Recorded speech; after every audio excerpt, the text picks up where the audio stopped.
భక్తిశ్చయ కార్తికేయో కాకుచ్చ భువిమానవ.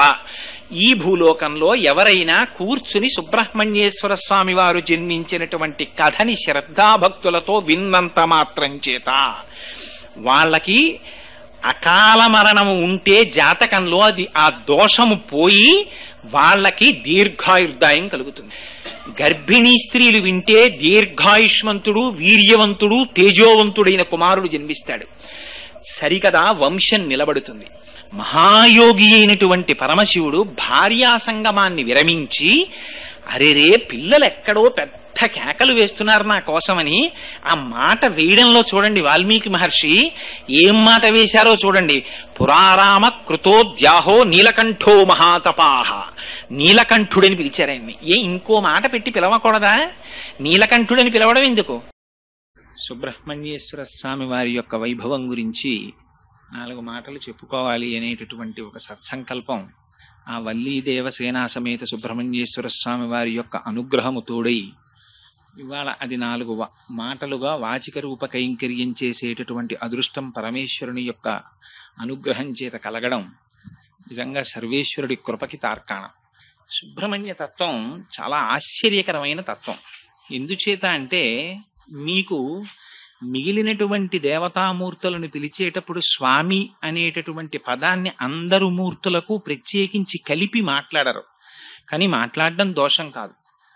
రామస్వామి అనం సాధారణంగా రామచంద్రమూర్తి అంటాం, వెంకటరమణుడు గోవిందుడు అంటాం, గోవిందస్వామి అని అనడం తప్పు కాదు, కానీ సాధారణంగా కలపం. కానీ సుబ్రహ్మణ్యుడు సుబ్రహ్మణ్యేశ్వర స్వామి వారు అంటాం.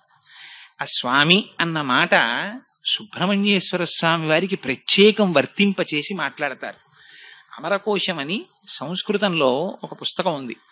అందులో స్వామి అనేటటువంటి మాటని అసలు ఒక్క సుబ్రహ్మణ్యేశ్వర స్వామి వారికి మాత్రమే చెప్పారు. ఎందుచేత అంటే ఆయన ఆ ధీర దేవసేన నాయక ఆ స్వామీ ప్రత్యేకించి గజముఖ అనుజః అని ఆ అమరకోశంలో ఆ స్వామి అన్న మాట సుబ్రహ్మణ్యేశ్వర స్వామి వారికి మాత్రమే ప్రత్యేకం చెందినది అని చెప్పారు. స్వామి అంటే సమస్తము తనది సొత్తుగా కలిగినటువంటి వాడు అని ఒక అర్థం. ఇప్పటికీ 7 కొండల మీద వెలిసినటువంటి వెంకటేశ్వర స్వామి వారిని సుబ్రహ్మణ్యేశ్వర స్వామి వారి యొక్క అవతారముగా కీర్తించి విశ్వసించేటటువంటి జనులు భక్తులు చాలా మంది ఉన్నారు. ఎందుచేత అంటే వెంకటేశ్వర స్వామి అంటారంటే ఆయన విష్ణు స్వరూపం కదండి అని మీకు అనుమానం రావచ్చు. వెంకటేశ్వర స్వామి పరబ్రహ్మం. మీరు ఎలా కొలిస్తే అలా కనపడతారు ఆయన. పైగా అక్కడ కుమారధార అని ఒక ధార ఉంది. విశేషించి సుబ్రహ్మణ్యేశ్వర స్వామి వారు సాధారణంగా కొండల మీద వెలుస్తూ ఉంటారు. అక్కడ స్వామి కూడా 7 కొండల మీద ఉండడం అనేటటువంటిది ఒక ప్రత్యేకత. పైగా సుబ్రహ్మణ్యుడు కుండలినీ శక్తికి ప్రతీక. షట్చక్రముల యొక్క భేదనము జరిగిన తరువాత సహస్రారములో రమించేటటువంటి బ్రహ్మణ్య స్థితికి ఆ వెంకటేశ్వర స్వామి వారి యొక్క దర్శనం ఒక అపురూపమైనటువంటి సన్నివేశం. ఎందుచేత ఈ మాట అంటున్నానంటే నేను ఒక చోట ఒక వ్యాఖ్యానంలో చదివాను. మనం వెంకటేశ్వర స్వామి వారి దర్శనానికి వెడతాం. మిగిలినటువంటి దేవతామూర్తుల దర్శనమునకు వెళ్ళినప్పుడు కలిగేటటువంటి అనుభూతి కన్నా వెంకటేశ్వర స్వామి వారి దర్శేటటువంటి అనుభూతి వేరు. దానికి పేరే ఆనంద నిలయం. లోపలికి వెళ్ళి దర్శనం చెయ్యగానే దివ్యమైనటువంటి ఆనందమునకు లోనైపోతారు. ఎందుచేత అంటే షట్చక్ర భేదనము చేసిన తరువాత సహస్రారములో పరమశివ పర్యంక నిలయైనటువంటి పార్వతీదేవి దర్శనము లేదా ఆ పరబ్రహ్మ దర్శనము ఎంత గొప్పదో వెంకటాచలపతి దర్శనం అంత గొప్పది. అందుకని ఆ సుబ్రహ్మణ్యేశ్వర స్వామి వారి దర్శనమే వెంకటేశ్వర దర్శనముగా కీర్తించి పిలిచేవాళ్ళు ఉన్నారు. ఆయనకి కుమార అని పేరు. కుమారాయే బాల, అందుకని బాలాజీ అంటే కుమారస్వామి అని పిలిచేటటువంటి వాళ్ళు, కుమారస్వామిగా ఆరాధించేటటువంటి వాళ్ళు అనేక మంది భక్తులు ఉన్నారు. అయితే సుబ్రహ్మణ్యేశ్వర స్వామి వారి అవతారం చాలా ఆశ్చర్యకరమైనటువంటి అవతారం. మీకు ఆయన ఎంత ముగ్ధమోహనమైనటువంటి స్వరూపం అంటే సాధారణంగా సుబ్రహ్మణ్యేశ్వర స్వామి వారి యొక్క చిత్తరువుని ఎవరైనా ఇలా చూశారనుకోండి, ఆయన మూర్తిని ముద్దులు మూట కట్టేస్తున్నాడండి అంటారు. ఎంత అందంగా ఉంటాడంటే ముమ్మూర్తుల వాళ్ళ అమ్మగారి పోలిక. అంటే మరో మాటలో చెప్పాలి అంటే పార్వతీదేవి పోలిక. అంత అందంగా ఉంటాడు ఆయన మహానుభావుడు. ఆ విభూతి రేఖలు పెట్టుకుని, ఆ కుంకుమ పెట్టుకుని, ఆ చేతిలో శక్తి శూలాన్ని పట్టుకుని నిలబడితే ఆ వల్లీ దేవసేన సహిత సుబ్రహ్మణ్యేశ్వర స్వామి వారి దర్శనము చేసినంత మాత్రం చేత మనస్సు లయమైపోతుంది. అయితే అనేకమైనటువంటి దేవతాంశములు జన్మించాయి. కానీ వీటికి లేనటువంటి చిత్రం అంతా సుబ్రహ్మణ్యేశ్వర స్వామి వారి అవతారం దగ్గర వచ్చింది. ఎందుచేత అంటే మీరు ఏ గ్రంథం తీసుకోండి, పవిత్ర గ్రంథం శ్రీమద్ రామాయణం తీసుకోండి, బాలకాండలో సుబ్రహ్మణ్యేశ్వర స్వామి వారి అవతారం చెప్తారు. భారతం తీసుకోండి, సుబ్రహ్మణ్యేశ్వర స్వామి వారి గురించి చెప్తారు. వామన పురాణం తీసుకోండి, సుబ్రహ్మణ్యేశ్వర స్వామి వారి గురించి చెప్తారు. స్కాంద పురాణం కేవలం సుబ్రహ్మణ్యేశ్వర స్వామి వారి పేరు మీద వచ్చింది. అది పురాణాలన్నింటిలోకి పెద్ద పురాణం. మీరు కుమార సంభవం, కాళిదాస కృతం, ఎవరైనా సుబ్రహ్మణ్యేశ్వర స్వామి వారి గురించి చెప్తారు. ఇంకా చిత్రం ఏమిటంటే అసలు శ్రీమద్ రామాయణాన్ని రచించినటువంటి వాల్మీకి మహర్షికి ఒక గొప్ప అలవాటు. ఆయన ఏ సర్గకి ఫలశ్రుతి చెప్పరు. ఈ సర్గ చదివితే ఇదిగో ఇది వస్తుంది అని ఎక్కడా ఉండదు. మీకు అంత శక్తివంతమైన సుందరకాండకి ఫలశ్రుతి చెప్పలా వాల్మీకి మహర్షి. ఏ సర్గకైనా అందులో సీతాదేవి దర్శనం జరిగినటువంటి సర్గ పరమపావనమైనటువంటి సర్గ. అలాగే జయమంత్రం చెప్పినటువంటి సర్గ పరమపావనమైన సర్గ. మరి ఆ సర్గలలో వేటికైనా ఫలశ్రుతి చెప్పారా వాల్మీకి మహర్షి? ఇవి జరిగితే ఇదిగో ఇది జరుగుతుంది అని ఎక్కడ చెప్పరు వాల్మీకి. అంతటి వాల్మీకి బాలకాండలో సుబ్రహ్మణ్యేశ్వర స్వామి వారి అవతార ఘట్టం దగ్గరికి వచ్చేటప్పటికే ఫలశ్రుతి చెప్పారు. గంగావతరణానికి ఫలశ్రుతి చెప్పారు. కొన్ని సర్గలకి మాత్రమే వేళ్ల మీద లెక్క పెట్టచ్చు, వాటికే చెప్పారు ఫలశ్రుతి. అలా ఫలశ్రుతి చెప్పబడినటువంటి పరమపావనమైనటువంటి గాథ సుబ్రహ్మణ్యేశ్వర స్వామి వారి అవతారం. అయితే అసలు ఆ అవతారం రావలసిన అవసరం ఏమిటి, ఎందుకు వచ్చింది అంటే దానికి కొంచెం శివమహాపురాణంలో ప్రవేశించవలసిన అవసరం ఉంటుంది. ఎందుచేత అంటే నేను ఇందాక మీకు మనవి చేసినట్టు అనేకమైనటువంటి గ్రంథాల్లో కుమార సంభవం గురించి, సుబ్రహ్మణ్యేశ్వర స్వామి వారి యొక్క అవతార విశేషాలని గురించి వర్ణన చేశారు. కొద్ది కొద్దిగా మార్పులు ఉంటాయి. అయితే విశేషించి రామాయణం బాలకాండలో చెప్పబడినటువంటి కుమార సంభవం సుబ్రహ్మణ్యేశ్వర స్వామి వారి అవతారం గురించి పూర్వకాలంలో ఒక అలవాటు ఉండేది. గర్భిణీ స్త్రీలు, అందులో అడ్వాన్స్డ్ స్టేజ్ ఆఫ్ ప్రెగ్నెన్సీ అంటాను చూసారా, ఒక 5 నెలలు దాటిపోయినటువంటి స్త్రీలు ప్రత్యేకం చెప్పించుకు వినేవారు ఈ 36, 37 సర్గాల్ని. ఎందుకని అంటే అది విన్నట్టయితే దీర్ఘాయుష్మంతుడు, వీర్యవంతుడు, తేజోవంతుడు అయినటువంటి కుమారుడు జన్మిస్తాడని ఫలశ్రుతి. దీర్ఘాయుష్మంతుడు లభిస్తాడు, పుత్రపౌత్రాభివృద్ధి కలుగుతుంది, స్కందలోకాన్ని పొందుతారు అని చెప్పారు. అందుకని ప్రత్యేకం చెప్పించుకునేవారు 36, 37 సర్గలకి వివరణ. అయితే అసలు సుబ్రహ్మణ్యేశ్వర స్వామి వారి అవతారం రావడానికి కావలసినటువంటి కారణాలని వాల్మీకి రామాయణంలో విశేషంగా వర్ణించలేదు. వర్ణించినది శివమహాపురాణంలో వర్ణించారు. అందుకని శివమహాపురాణంలోంచి క్లుప్తంగా మీకు ఆ కారణాన్ని వివరిస్తాను. పూర్వకాలంలో కశ్యప ప్రజాపతి దక్ష ప్రజాపతికి ఉన్నటువంటి 27 కుమార్తెలలో కొంతమంది కుమార్తెల్ని కశ్యప ప్రజాపతి వివాహం చేసుకున్నారు. ఆ చేసుకున్న వారిలో ఒకరి పేరు దితి. దితి అంటే ద్వైతాన్ని చూస్తుంది. రెండున్నాయని చూస్తూ ఉండడం అజ్ఞానం. ఆ ద్వైతాన్ని చూడడం దితి. ఆ దితి కశ్యప ప్రజాపతికి ఒక భార్య. దితి ద్వైతాన్ని చూస్తుంది కాబట్టి దితికి పుట్టే పిల్లలందరూ దైత్యులు, రాక్షసులు ఉంటారు. అదితి ఎప్పుడు ద్వైతం చూడదు, ఒక్కటి చూస్తూ ఉంటుంది. అందుకని అదితి సంతానం దేవతలు ఉంటారు. దితికి హిరణ్యకశిపులు జన్మించారు. నృసింహావతారంలో శ్రీ మహావిష్ణువు వాళ్ళని పరిమార్చారు. పరిమారిస్తే ఆవిడికి బాధ కలిగింది. భర్త అయినటువంటి కశ్యప ప్రజాపతిని వేడుకుంది. నాకు ఇంద్రుడితో సమానమైన బలం కలిగిన కుమారుడు, ఇంద్రుణ్ణి సంహరించగలిగిన కుమారులు కావాలి, ఏం చేయమంటారని అడిగింది. ఆయన ఒక పెద్ద వ్రతం చెప్పాడు. ఈ వ్రతం చేయి, నీకు పిల్లలు పుడతారన్నాడు. ఆవిడ వ్రతం చేసింది. సరే, రామాయణం బాలకాండలోనూ చెప్తారు, ఇతర పురాణాల్లోనూ చెప్తారు. పాపం ఆవిడ అంతవ్రతం చేసి చిన్న లోపం వచ్చింది.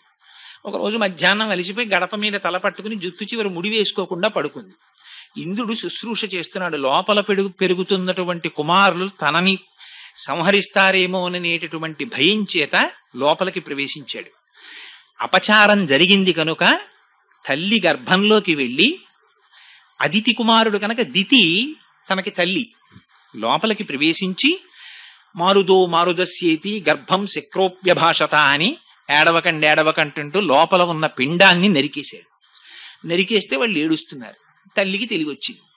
ఎంత పని చేశావయ్యా, పిండాన్ని నరికేశావా, పోన్లే వీళ్ళకి స్వర్గలోకంలో నీతో సమానమైన పదవులు ఇమ్మన్నారు. అంటే వాళ్ళు ఇంద్రుడి చేత నరకబడి ఏడవస్తున్నప్పుడు మారుదహ ఎడవకండి ఎడవకండి అనిపించుకున్నారు కాబట్టి వాళ్ళు మరుత్తులయ్యారు. వాళ్ళు స్వర్గలోకానికి వెళ్ళారు. అక్కడ ఇంద్రుడితో సమాన స్థాయిని అనుభవించారు. అరేరే, నాకు ఇంద్రుడితో సమానమైన పిల్లలు ఇప్పుడు పుట్టలేదని ఆవిడ క్లేశం కలిగింది. మళ్ళీ కశ్యప ప్రజాపతిని అడిగింది. మళ్ళీ కశ్యప ప్రజాపతితో వ్రతం చెప్పారు. మళ్ళీ వ్రతం చేసింది. ఈసారి బ్రహ్మాండమైన కుమారుడు ఒకడు జన్మించాడు. వాడి పేరు వజ్రాంగుడు. ఆయన శరీరం వజ్రం లాంటి శరీరం. ఆయనకి ఎప్పుడైతే అటువంటి శరీరం వచ్చిందో ఆ శరీర బలంతో దేవతల మీదకి దండెత్తాడు. ఇంద్రుణ్ణి పరవీభ్రష్టుణ్ణి చేసి ఇంతకుముందు మా అమ్మకు గర్భాంతర్గతమైనటువంటి పిండాన్ని నరికాడు కనుక ఇంద్రుణ్ణి ఖైదు చేస్తానని తీసుకొచ్చి కారాగారంలో పెట్టాడు. దేవతలకి నాయకుడు లేడు. ఆ సమయంలో పాపం చతుర్ముఖ బ్రహ్మగారు బయలుదేరి కశ్యప ప్రజాపతి దగ్గరికి వచ్చి కశ్యప ప్రజాపతిని తీసుకుని వజ్రాంగుడి దగ్గరికి వెళ్ళారు. ఆయన ఇంద్రుణ్ణి ఖైదు చేసేమిట్రా, తప్పు విడిచిపెట్టమన్నారు. వీడు పరమపాపాత్ముడు, మా తల్లి యొక్క గర్భాంతర్గతమైనటువంటి పిండాన్ని నరికేశాడు. అయినా మీరు పెద్దలు వచ్చి అడిగారు కనుక విడిచిపెట్టేస్తున్నాను. నాకేం స్వర్గలోకాన్ని భోగించాలని కోరిక లేదని విడిచిపెట్టి ఆయన ఒక విచిత్రమైన కోరిక కోరాడు వజ్రాంగుడు. జరిగిపోయింది, నాకు అపారమైనటువంటి సత్వగుణము కలిగేటట్టుగా అనుగ్రహించవలసింది అన్నాడు. బ్రహ్మగారు ఉపదేశం చేశారు. సత్వగుణం ఆవిర్భవించింది, పరమభక్తుడైపోయాడు. అయితే బ్రహ్మగారు అంతర్ధానం చెందే ముందు వరాంగి అనేటటువంటి ఒక స్త్రీని సృష్టించి ఈయనకి ఇచ్చారు. ఈయన వరాంగిని తీసుకుని ఇంటికి వెళ్ళాడు. కొంతకాలం అయిపోయిన తర్వాత వరాంగి ఒక విచిత్రమైన కోరిక కోరింది. ఇంతకాలం నుంచి మీతో ఉన్నాను, నాకు ఒక కుమారుణ్ణి ప్రసాదించండి అంది. తప్పకుండా ప్రసాదిస్తాను అన్నాడు. ఎటువంటి కుమారుడై ఉండాలి? వాడి చేష్టితముల చేత విష్ణువుకు బాధ కలగాలని ఆవిడ కోరికది. ఆయన భర్త సత్వగుణాన్ని పొందాడు, భార్య తమోగుణాన్ని పొందింది. అరేరే, ఎంత మాట అడిగిందిరా, నేను ఇవాళ సత్వగుణంలో ఉన్నాను, ఇలాంటి కుమారుడు కావాలని అడిగిందని వెళ్ళి మళ్ళీ బ్రహ్మగారి గురించి తపస్సు చేశాడు. మళ్ళీ బ్రహ్మగారు ప్రత్యక్షమయ్యారు. ఏం కావాలన్నాడు. ఇదిగో ఎవ్వరి చేత ఓడింపబడినటువంటి కుమారుడు ఒకడు కావాలని అడిగాడు. తథాస్తు, జన్మిస్తాడన్నాడు. ఆయన వచ్చాడు, వీర్యాన్ని భార్య యందు నిక్షేపించాడు. అటువంటి కుమారుడే సంభవించాడు. ఆ కుమారుడు సంభవిస్తుండగానే దిక్కులన్నట అగ్నిహోత్రం పుట్టిందిట. భూమి నుంచి ధూళి పైకి రేగింది. సముద్రములు నదులు కల్లోలాన్ని పొందాయి. నక్కలు పెద్ద పెద్ద ఊళలు వేసాయి ఊళ్ళల్లోకి వచ్చి. కాకులు గ్రద్దలు నిష్కారణంగా అరుపులు మొదలెట్టాయి. గోవుల కన్నుల వెంట నీరు కారిందిట. వాటి పొదుగుల మీద రక్తం చిమ్మిందిట. కనపడకూడనటువంటి దుశ్శకునములన్నీ కనపడ్డాయి. ఆ సమయంలో కశ్యప ప్రజాపతి వచ్చి ఆ పిల్లవాడికి తారకుడు అని నామకరణం చేశాడు. ఈ తారకాసురుడు బ్రహ్మగారి గురించి తపస్సు చేశాడు. బ్రహ్మగారు ప్రత్యక్షమయ్యారు. చిత్రం ఏమిటంటే, మీకు దేవతలు తపస్సు చేస్తారు, ఋషులు తపస్సు చేస్తారు, రాక్షసులు తపస్సు చేస్తారు. తేడా ఎక్కడుంటుందంటే, రాక్షసులు చేసేటటువంటి తపస్సు దేహాన్ని సూషింప చేసేస్తారు వాళ్ళు. వాడు చేసిన తపస్సు మీరు శివమహాపురాణంలో చదివితే ఆశ్చర్యం వేస్తుంది. వాడు ఎటువంటి తపస్సు చేశాడో తెలుసా అండి? వాడు 1000 సంవత్సరములు పొగలోకి ముఖం పెట్టి తపస్సు చేశాడు, పొగ పీలుస్తూ. 2 నిమిషాలు మనం పొగలో మొహం పెట్టలేము. వాడు 1000 సంవత్సరాలు పొగలో మొహం పెట్టి తపస్సు చేశాడు. 1000 సంవత్సరాలు బొటనవేలు మీద నిలబడి తపస్సు చేశాడు. 1000 సంవత్సరాలు చెట్టుకొమ్మ మీద నిలబడి తపస్సు చేశాడు. 1000 సంవత్సరాలు అగ్నిహోత్రంలో నిలబడి తపస్సు చేశాడు. 1000 సంవత్సరాలు నీళ్లలో నిలబడి తపస్సు చేశాడు. 1000 సంవత్సరాలు కన్నార్పకుండా సూర్యుని చూస్తూ తపస్సు చేశాడు. ఎంత క్లేశ పెట్టాడో చూడండి శరీరాన్ని. తప్పించిపోయాడు. బ్రహ్మగారి గురించి ప్రత్యక్షమయ్యారు చతుర్ముఖ బ్రహ్మగారు. ఏమి నీ కోరిక అన్నారు. మరి ఎంత చిత్రమైన కోరికలు కోరుతారో చూడండి. ఇంత తపస్సు చేసి రాక్షసులు వాడు అన్నాడు, బ్రహ్మగారు మీరు సృష్టి చేశారు కదా, మీ సృష్టిలో ఉన్నటువంటి వాడు ఎవ్వడూ నన్ను ఓడించకూడదు. 2, నేను నిర్జింపబడాలంటే పరమశివుని యొక్క వీర్యమునకు జన్మించినటువంటి వాడి చేత నేను సంహరింపబడాలి. నాకు ఈ వరం ఇమ్మన్నాడు. తథాస్తన్నాడు. ఆయన వెళ్ళిపోయారు. ఇక్కడ వచ్చింది పెద్ద చిక్కంత. పరమశివుడికి వీర్యస్ఖలనం ఏమిటి అసలు? ఆయన మహానుభావుడు. ఆయనకి కామారి అని పేరు. మరి ఎంత గొప్ప తంటా తెచ్చిపెట్టాడో చూడండి. నిజంగా రాక్షసుడు వాడి లక్షణం ఏమిటంటే, ఎవ్వరూ చెయ్యనివి పరమశివుడు 2 చేస్తాడు. ఆయన యమధర్మరాజుని తంతాడు ఎడంకాలితోటి. అందుకని శివానంద లహరిలో శంకరులు అంటారు, వక్షస్థాడనమంతకస్య కఠినాపస్మార సంవర్ధనం భూభృత్పర్యటనం నమత్సురశిర కోటీర సంఘర్షణం కర్మేదం మృదులస్య తావక పదద్వంద్వస్య గౌరీపతే మచ్చేతోమణిపాదుకా విహరణం శంభో సదాంగీకురు అంటారు. ఎడంకాలతో తన్ని అవతల బారేశాడు యమధర్మరాజుని. చంద్రశేఖర చంద్రశేఖర చంద్రశేఖర పాహిమాం చంద్రశేఖర చంద్రశేఖర చంద్రశేఖర రక్షమాం అంటే మార్కండేయుడు. కామారి అయి ఆ మన్మధుడు వచ్చి బాణం వేస్తే మూడో కన్ను తెరిచి కాల్చి అవతల పారేశాడు. మనం పుట్టామంటే కారణం మన్మథ బాణాలు తల్లిదండ్రుల మీద పడ్డాయి. చనిపోయామంటే కారణం యమధర్మరాజు గారు పాశం వేసి తీసేశాడు. అందుకని పరమశివుడి పాదాలు పట్టుకుంటే ఏమవుతుంది? యముడి పాశం పడదు, మన్మథ బాణం తల్లిదండ్రుల మీద పడదు. అంటే ఏమవుతుంది? వాడు పునరావృత్తి రహిత శాశ్వత శివ సాయుధ్యమును పొందుతాడు. అందుకని ఆయన మూడవ కంటి మంటకి కాముణ్ణి కాల్చేసిన వాడికి కామం ఏమిటి, ఆయనకి వీర్య స్ఖలనం ఏమిటి? అందుకని అది అవదు కాబట్టి వీడు చచ్చిపోవడానికి కావలసినటువంటి వాడు పుట్టడు, అది వాడి నమ్మకం. అందుకని పరమశివుడికి వీర్యము స్ఖలనమైతే ఆ వీర్యములోంచి ఉద్భవించిన వాడి చేత నా మరణమునకు హేతు అవుతుంది అన్నాడు బ్రహ్మగారు. తపస్సు ఇప్పుడు దేవతలకు ఉన్న గొప్ప లక్షణం ఏంటంటే తపస్సు చేసిన తర్వాత అక్కడ తర్కం చేయరు. తదాస్త అన్నాడు, వెళ్ళిపోయాడు. ఇహ తంటా ప్రారంభం. వాడు ఇంటికి వెళ్ళాడు. వచ్చేసింది వరం. వెంటనే వాళ్ళకి జ్ఞాపకం వచ్చేది ఎవరంటే పాపం ఇంద్రుడు గుర్తొస్తాడు. వీళ్ళు గబగబా వెళ్ళిపోయాడు. వెళ్ళిపోయి ఇంద్రుడిని పదవీ భ్రష్టుణ్ణి చేసేశాడు. చేసేయగానే ఇంకక్కడి నుంచి దేవతలందరూ ప్రతి పురాణంలో మనం చదివేటటువంటి విశేషమే, అనేక కష్టాలు పడ్డారు. ఆ కష్టాలు పడి దేవతలందరూ కలిసి బ్రహ్మగారి సభకి వెళ్ళారు. అయ్యా ఎలాగయ్యా స్వామి, మాకు ఎలా? వీళ్ళేమనుకున్నారంటే దేవతలు పార్వతీదేవినిచ్చి వివాహం చేస్తే పార్వతీ పరమేశ్వరులు ఇద్దరు క్రీడిస్తే ఆ పార్వతీ పరమేశ్వరులు ఇద్దరికి కుమారుడు జన్మిస్తాడని వీళ్ళు అనుకున్నారు. అని పాపం వీళ్ళు ఎదురు చూస్తున్నారు. ఎదురు చూస్తుండగా అప్పటికి 100 దివ్య సంవత్సరములు గడిచిపోయి వాళ్ళిద్దరూ ఏకాంతంలోకి వెళ్ళి ఆయన తిరిగి రాడు, ఆవిడికి గర్భం రాదు. ఎక్కడ వచ్చిన గొడవరా అని దేవతలందరూ బయలుదేరి ఇక్కడ ఈ విషయాన్ని ఇప్పుడు శివమహాపురాణంలోంచి వాల్మీకి రామాయణాంతర్గత బాలకాండలో కొద్దాం. ఇక్కడ వాల్మీకి మహర్షి చెప్తారు. ఇంకిక్కడి నుంచి రాముణ్ణి ఉద్దేశించి చెప్తుంటారు ఈ కథ. అందుకని పురారామ కృతోద్యాహో నీలకంఠో మహాతపాహ దృష్ట్వాచ స్పృహయాదేవి మైథునాయోపచక్రమే అన్నారు. 100 దివ్య సంవత్సరముల పాటు పరమశివుడు పార్వతీదేవితో క్రీడిస్తూ ఏకాంతమునందుండిపోతే దేవతలందరూ సమావేశం పెట్టుకున్నారట. వెర్రి ఆలోచనలు పుడుతుంటాయి ఒక్కొక్కసారి ఎంతటి వాళ్ళకి. వీళ్ళకి అక్కర్లేని సబ్జెక్టు. వీళ్ళకి ఏం ఆలోచన చేశారంటే దేవతలందరూ రే పరమశివుడు అంటేనే దుర్నిరీక్షుడు కదా, ఆయనను అసలు దర్శనం చేయడమే చాలా కష్టం కదా భగవానుడిని. అసలు శాస్త్రం అలాగే మాట్లాడింది. ఎందుచేత అంటే పార్వతీదేవి దర్శనం చెయ్యాలంటేనే అమ్మవారి దర్శనం అంటే అమ్మవారి పాదమునకున్నటువంటి బొటనవేలి కాలి గోటి అని వీళ్ళందరూ బయలుదేరి కైలాస పర్వతం దగ్గరికి వెళ్ళి పెద్ద ప్రార్థన మొదలెట్టారు. దేవదేవ మహాదేవ సర్వలోక హితేరత నలోకాధారయిష్యంతి తవ తేజా సురోత్తమా అని. అయ్యో స్వామి పరమేశ్వర, నువ్వు సర్వలోకములను కాపాడవలసినటువంటి వాడివి. నీకు రేతోస్ఖలనమైతే దాన్ని పార్వతీదేవి సహించలేదు. పార్వతీదేవి ఏమిటయ్యా, ప్రపంచంలో ఎవ్వరూ సహించలేరు దాన్ని. అందుకుని నీ యొక్క వీర్యము నీ యందే ఉంచుకో, ఆ రేతస్సు స్ఖలనము కాకుండా చూడు అని అడిగారు. అడిగితే లోపల భార్యతో సంగమిస్తున్నటువంటి పరమేశ్వరుడు బయటికి వచ్చాడు. కుమార సంభవం మనకు అనేక రహస్యాలు చెప్తుంది. ఇప్పటికీ కూడా దేవీ భాగవతంలో చెప్తారు, శ్రాంతే భీతే త్యక్స్తనాస్త్రే పతితే బాలకేస్తథా. కొన్ని నియమాలున్నాయి. ఆ నియమాలున్నటువంటి వాళ్ళని ఎట్టి పరిస్థితులలోనూ కూడా ఎంత పని ఉన్నప్పటికీ బయటికి పిలవడానికి వీల్లేదు.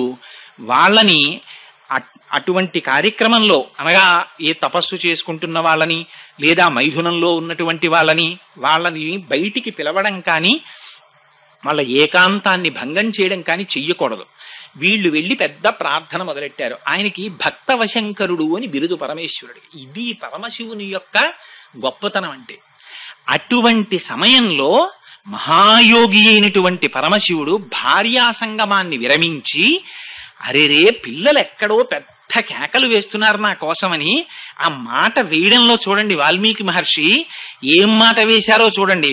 పురారామ కృతోద్యాహో నీలకంఠో మహాతపాహ. నీలకంఠుడని పిలిచారు ఆయన్ని. ఇంకో మాట పెట్టి పిలవకూడదా? నీలకంఠుడని పిలవడం ఎందుకు అంటే హాలాహల భక్షణం చేయవలసి వచ్చినప్పుడు ఆయన మాట చెప్పాడు. పరహితము చేయునెవ్వడు పరమహితుండగును భూత పంచకమునకున్ పరహితమి పరమధర్మము పరహితునకు నిదురు లేదు పర్వేందుముఖి. ఈ భూత పంచకానికి ఎవరు ఉపకారం చేస్తారో వాళ్ళు అంతటి చేత ఉపకారం చేయబడతారు. అందుచేత నేను ఈ హలాహలాన్ని ముచ్చేసుకుంటానన్నాడు పరమశివుడు. ఆయన అంతటి మహాత్యాగి.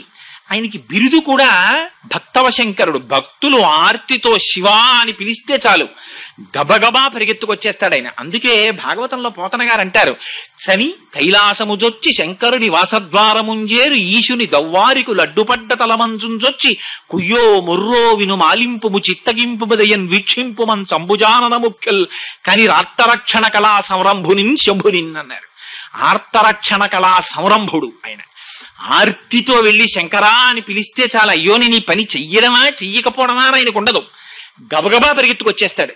ఊళ్ళో వాళ్ళెవరూ తాగనన్న విషయాన్ని తన చుట్టూ సురసంఘముల్ జయ జయధ్వానంబులన్ బొబ్బిడన్ ఘనగంభీర రవంబుతో శివుడు లోకద్రోహి హుంపోకు రమ్మని కెంగేల తెమల్చి కూర్చి కడిగా నంకించి జంబూపలంబున సర్వంకషమున్ మహావిషమునాహారించి హేలాగతి. ఒక్కసారి ఆ విషాన్ని చేత్తో పట్టుకుని ఇలా నేరేడు పండులా నలిపేసి నోట్లో పెట్టేసుకున్నాడు. అంతటి మహాపురుషుడు కనుక తీరా నోట్లో పెట్టుకున్నాక గుర్తొచ్చిందిట, ఉదరము లోకంబులకును సదనంబకు పెరిగి శివుడు చతుర విషాగ్ని కుదురుకునే కంఠబిలమున పదిలంబుగా నిలిపేసి మధురసు ఫలరసం క్రియన్. అరే రే మింగేస్తే అధోలోకాలు పోతాయి కడుపులో ఉన్నవి అని మింగడం మానేసి కక్కడం మానేసి కంఠంలో పెట్టేసుకున్నట్ట నీలకంఠుడయ్యట్ట. అందుకని ఆ నీలకంఠ అనేటప్పటికీ మన కోసం పరిగెత్తుకొచ్చే స్వామి గుర్తొస్తాడు. అందుకని మహాత్యాగి. భార్యతో మైథనములో ఉన్నానన్న విషయమును కూడా మరచి బయట భక్తులు ఆర్తితో పిలిచి నీ వీర్యము నీ యందు ఉంచుకో అంటుంటే పరిగెత్తుకొచ్చాడు. వచ్చి నీకెందుకురా ఈ విషయం అని అడగాలి ఇంకోడైతే. ఆయన అన్నాడు, అరే రే నాయనా మీ అందరు వచ్చారా, నాకు ఈ విషయం చెప్పడానికి, ఇది పెద్దలకి చెప్పవలసిన విషయమే. దేవతలు చూడండి, అయినా భగవానుని యొక్క ఔదార్యం చూడండి పరమశివుడు. అందుకని వాళ్ళని జగత పితరౌ వందే పార్వతీ పరమేశ్వరౌ అని కీర్తించారు మహానుభావుడు. నిత్యాయ త్రిగుణాత్మనే పురజితే కాచాయనీ శ్రేయసే సత్యాయాజ్య కుటుంబినే మునిమన ప్రత్యక్ష చిన్మూర్తయే మాయా సృష్ట జగత్రయాయ చకలాం నాయాంత సంహారిణే సాయంతాండవ సంభ్రమాయ జటినే సేయం పతిశంభవే అంటారు శంకర భగవత్పాదులు. అంతటి మహానుభావుడు కనుక ఆయన అన్నాడు, దానికి ఏముందయ్యా, నా వీర్యమును నాయందే ఉంచుకుంటాను. కానీ ఒక్క విషయం, రేతస్థానము నుంచి కదిలిపోయింది. జారిపోతున్న వీర్యం కింద పడితే తప్ప, వీర్యోద్భవుడైన కుమారుడు జన్మిస్తే తప్ప తారకాసుర సంహారం జరగదు. ఎవరు పట్టుకుంటారు? పార్వతీదేవి యందు నిక్షేపించద్దని మీరు అన్నారు కదా, ఎక్కడ విడిచిపెట్టమంటారని అడిగాడు. అడిగితే ఉపద్రవం వచ్చేటప్పటికి వాడండి అంటే వాడండి అని చెప్తాం. ఏదైనా సాధించేటప్పటికి వీడెళ్ళి ముందు చెప్తాడు. సుందరకాండలో హనుమ వెళ్ళి చెప్పలేదు, నేను దర్శనం చేశాను, వానరులందరూ చెప్పేశారు అక్కడ ఉందండి సీతమ్మ, అక్కడ ఉందండి సీతమ్మ అని. ఆఖరణ హనుమంతుడికి చోటిచ్చారు వెళ్ళి మాట్లాడడానికి. అలా వీళ్ళందరూ ఎవరు భరిస్తారా అనేటప్పటికీ పక్కకి తప్పుకున్నారు. ఒక్కళ్ళేడు శివవీర్యం భరించగలిగిన వాడేవాడు.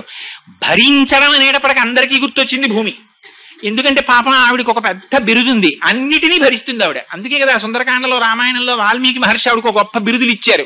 క్షితి క్షమ పుష్కర సన్నిభాక్షి యరక్షిత రఘవ లక్ష్మణాభ్యాం సారాక్షసీభి వికృతేక్షణాభి సంరక్షిత సాంప్రతి వృక్షమూలే అంటారు సీతమ్మని.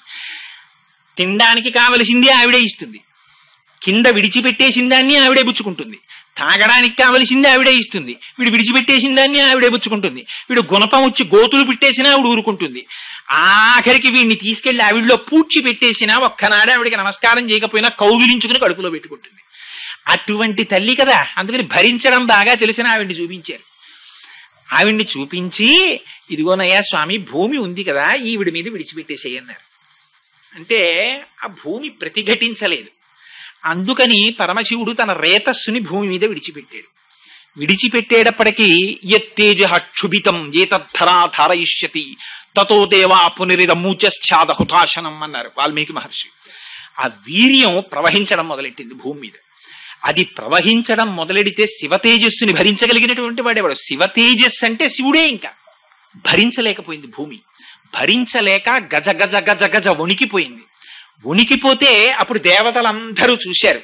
వాళ్ళ గొప్పతనం చూడండి, ఆ తెలివితేటలు చూడండి వాళ్ళవి. ఎందుకు భూమి ఇంత కాలిపోతోందంటే తేజస్సు వేడి. వేడిని వేడి భరించగలదు. అందుకని అగ్నిహోత్ర నువ్వు వెళ్ళి పుచ్చేసుకుని కొంత నీ కడుపులో పెట్టేసుకో అన్నారు. నువ్వు వేడి కదా, అందుకని నీలో పెట్టుకోమన్నారు. అంటే ఇందులో చమత్కారం కూడా ఏమిటంటే వాళ్ళు చేసిన పొరపాటుని పరమశివుడు చక్కదిద్దుతున్నాడు. ఎందుకని ఆయనే అష్టమూర్తి తత్వం మళ్ళీ పరమశివుడిదే. అందుకే కాంచీపురంలో పృథివీలింగం, జంబుకేశ్వరంలో జలలింగం, అరుణాచలంలో అగ్నిలింగం, చిదంబరంలో ఆకాశలింగం, శ్రీకాళహస్తిలో వాయులింగం, కోణార్కలో సూర్యలింగం, సీతాగుండంలో చంద్రలింగం, కాఠ్మండూలో యజమానలింగం, 8 పరమశివుని యొక్క మూర్తులే. అష్టమూర్తి తత్వం కనుక అగ్నిహోత్ర స్వరూపంతో వచ్చి ఆయనే కొంత వీర్యాన్ని మళ్ళీ తనలోకి తీసుకున్నారు. ఈ మిగిలిన వీర్యం భూమి మీద ప్రవహించింది. ఆవిడ భరించలేకపోయింది ఆ వేడిని. భరించలేక చిత్రం చూడండి, ఆవిడ తీసుకెళ్లి గంగలో వదిలేసింది. గంగ వేడెక్కిపోయి నేను భరించలేని తీసుకెళ్లి హిమాలయ పర్వతాల మీద వదిలేసింది, ఇంకొంచెం చల్లగా ఉంటాయని. హిమాలయ పర్వతాలు అమ్మ బాబోయ్ నేను భరించలేనని కిందకు వదిలేసింది. అక్కడ రెల్లు పొదలు పుట్టాయి. ఈలోగా జాత రూపమితి ఖ్యాతం అని ధాతువులన్నీ పుట్టాయి, లోహాలన్నీ పుట్టేశాయి. పెద్ద తెల్ల కొండ ఏర్పడిపోయింది, అది కైలాసం అయిపోయింది. అక్కడ రెల్లు పొదలు పుట్టాయి. ఆ రెల్లు పొదల్లో ఏడుస్తూ పిల్లవాడు కనబడ్డాడు. దివ్యం శరవణం చైవ పావకాదిత్య సన్నిభం, ఆయనే సుబ్రహ్మణ్యేశ్వరుడు అన్నాడు. అయితే చిత్రం ఏమిటంటే వాల్మీకి రామాయణంలో ఇది చెప్పడంలో ఒక గమ్మత్తు పాటించారు. సంక్షిప్తంగా ఇలా చెప్పి వెంటనే అన్నారు, ఈ కొడుకు పుట్టాడు కదా వీళ్ళకి సంతోషం వచ్చేసింది. వాడు తండ్రి ఎన్ని కష్టాలు పడ్డాడో వీళ్ళకి అనవసరం. అమ్మయ్య సేనాధిపతి దొరికాడని వీళ్ళందరూ వెళ్ళి పార్వతీ పరమేశ్వరులు ఇద్దరికి నమస్కారం చేద్దామని వెళ్ళారు. పూలు పళ్ళు పట్టుకెళ్ళి స్వామి ఓసారి వస్తే నమస్కారం పెడతామన్నారు. అంటే పార్వతీదేవి బయటికి వచ్చింది, ఎంత పని చేశారా మీరు, స్త్రీ కోరుకునేటటువంటి గొప్ప సౌభాగ్యం ఏమిటి, భర్తని తనయందు మొయ్యాలనుకుంటుంది. ఇది భార్యాస్వరూపం అంటే. భర్త తను ఒక్క తాళి కట్టిన భార్యకి తప్ప అన్యులకు ఇవ్వకూడనటువంటి కటాక్షం తనని తన భార్య యందు నిక్షేపిస్తాడు. ఆ భార్య తన పతి యొక్క స్వరూపాన్ని తన కడుపులో పెంచి పెద్ద చేసి ప్రసవిస్తుంది తప్ప తన స్వరూపాన్ని వేరొక చోట నిక్షేపించకూడదు పురుషుడు. అందుచేత నా భర్త యొక్క స్వరూపాన్ని భరించవలసినది నేను కడుపులో, కానీ నేను భరించలేనని మీరు వీర్యస్ఖలనం చేయించారు పరమశివుడి చేత, భూమి చేత భరింపచేశారు. అందుకని మీకు నేను శాపం ఇస్తున్నాను. ఏమిటో తెలుసా, అపత్యం స్త్వేషు దారేషు యస్మాన్నోత్స్వాదయిష్యథ అవనేనైక రూపత్వం బహుభార్యా భవిష్యసి నచ పుత్ర కృతాం ప్రీతిం మత్క్రోధ కలుషీకృత ప్రాప్యసి త్వం సుదుర్మేధే మమ పుత్రమనిచ్చతి. పార్వతీదేవి శపించింది. ఏమని, అపత్యం స్త్వేషు దారేషు, దేవతలారా మీ ఎవ్వరి భార్యలకి ఇహ సంతతి పుట్టారు, ఇక మీ యొక్క భార్యలందరూ నిస్సంతులై ఉండిపోతారు. అక్కడితో 33 కోట్ల దేవతలు ఆగిపోయారు. ఇక ఆనాటి నుంచి ఈనాటి వరకు దేవతల సంఖ్య 33 కోట్లు. మిగిలిన ఏ అవతారంలోనూ ఈ చిత్రం లేదు. ఒక్క సుబ్రహ్మణ్యేశ్వర స్వామి వారి అవతారం దగ్గరికి వచ్చేటప్పటికి ఇంత చిత్రం జరిగింది. దేవతల సంఖ్య ఆగిపోయింది. దేవతలు అయిపోయారు. వచ్చి ప్రార్థన చేసినందుకు ముఖం తిప్పి చూసింది, భూమి కనపడింది. నేను పొందవలసినటువంటి నా పతి యొక్క తేజస్సుని నువ్వు స్వీకరించావు కాబట్టి అవనేనైక రూపత్వం బహుభార్యా భవిష్యసి. ఒక స్త్రీకి ఇంతకన్నా దారుణమైన శాపం ఇంకోటి ఉండదు. నువ్వు ఒక్కటివే, నీకు భర్తలనేకం పొమ్మంది. అందులో వావివరసలు లేకుండా ఉంటాయి. ఎందుకని, తండ్రి గారు భూమిపతే, కొడుకు గారు భూమిపతే. తండ్రి ఆ భూమికి పతే పరిపాలిస్తాడు, ఆ తండ్రికి కొడుకు మళ్ళీ భూమికి పతే. కారే రాజులు రాజ్యములు గెలువరే గర్వోన్నతిం పొందరే వారేది సిరి మూట కట్టుకొని పోవంజాలిరే భూమిపై పేరైనం కలదే శిబి ప్రముఖులను ప్రీతిని యశక్కాముల ఈరే కోర్కెలు వరలంతలపరే ఇక్కాలమున్ భార్గవ అంటారు పోతన గారు. ఎంతమంది వచ్చారో ఎంతమంది వెళ్ళిపోయారు. అందుకని అవనేనైక రూపత్వం బహుభార్యా భవిష్యసి, నీకు బోల్డ్ మంది భర్తలు అవతల బొమ్మంది. ఎందుకని, తన భర్త వీర్యం తను పొందకుండా చేసింది కాబట్టి అని. ఇంకొక మాట అంది, నువ్వు ఒక స్వరూపంతో ఉండవు, అనేకమైనటువంటి స్వరూపాలతో ఉంటావు. అందుకని చవిటి నేల, ఊషర క్షేత్రం, సస్యశ్యామలం, ఇన్ని రకాలుగా భూమి మారిపోయింది అని పార్వతీదేవి శపించింది.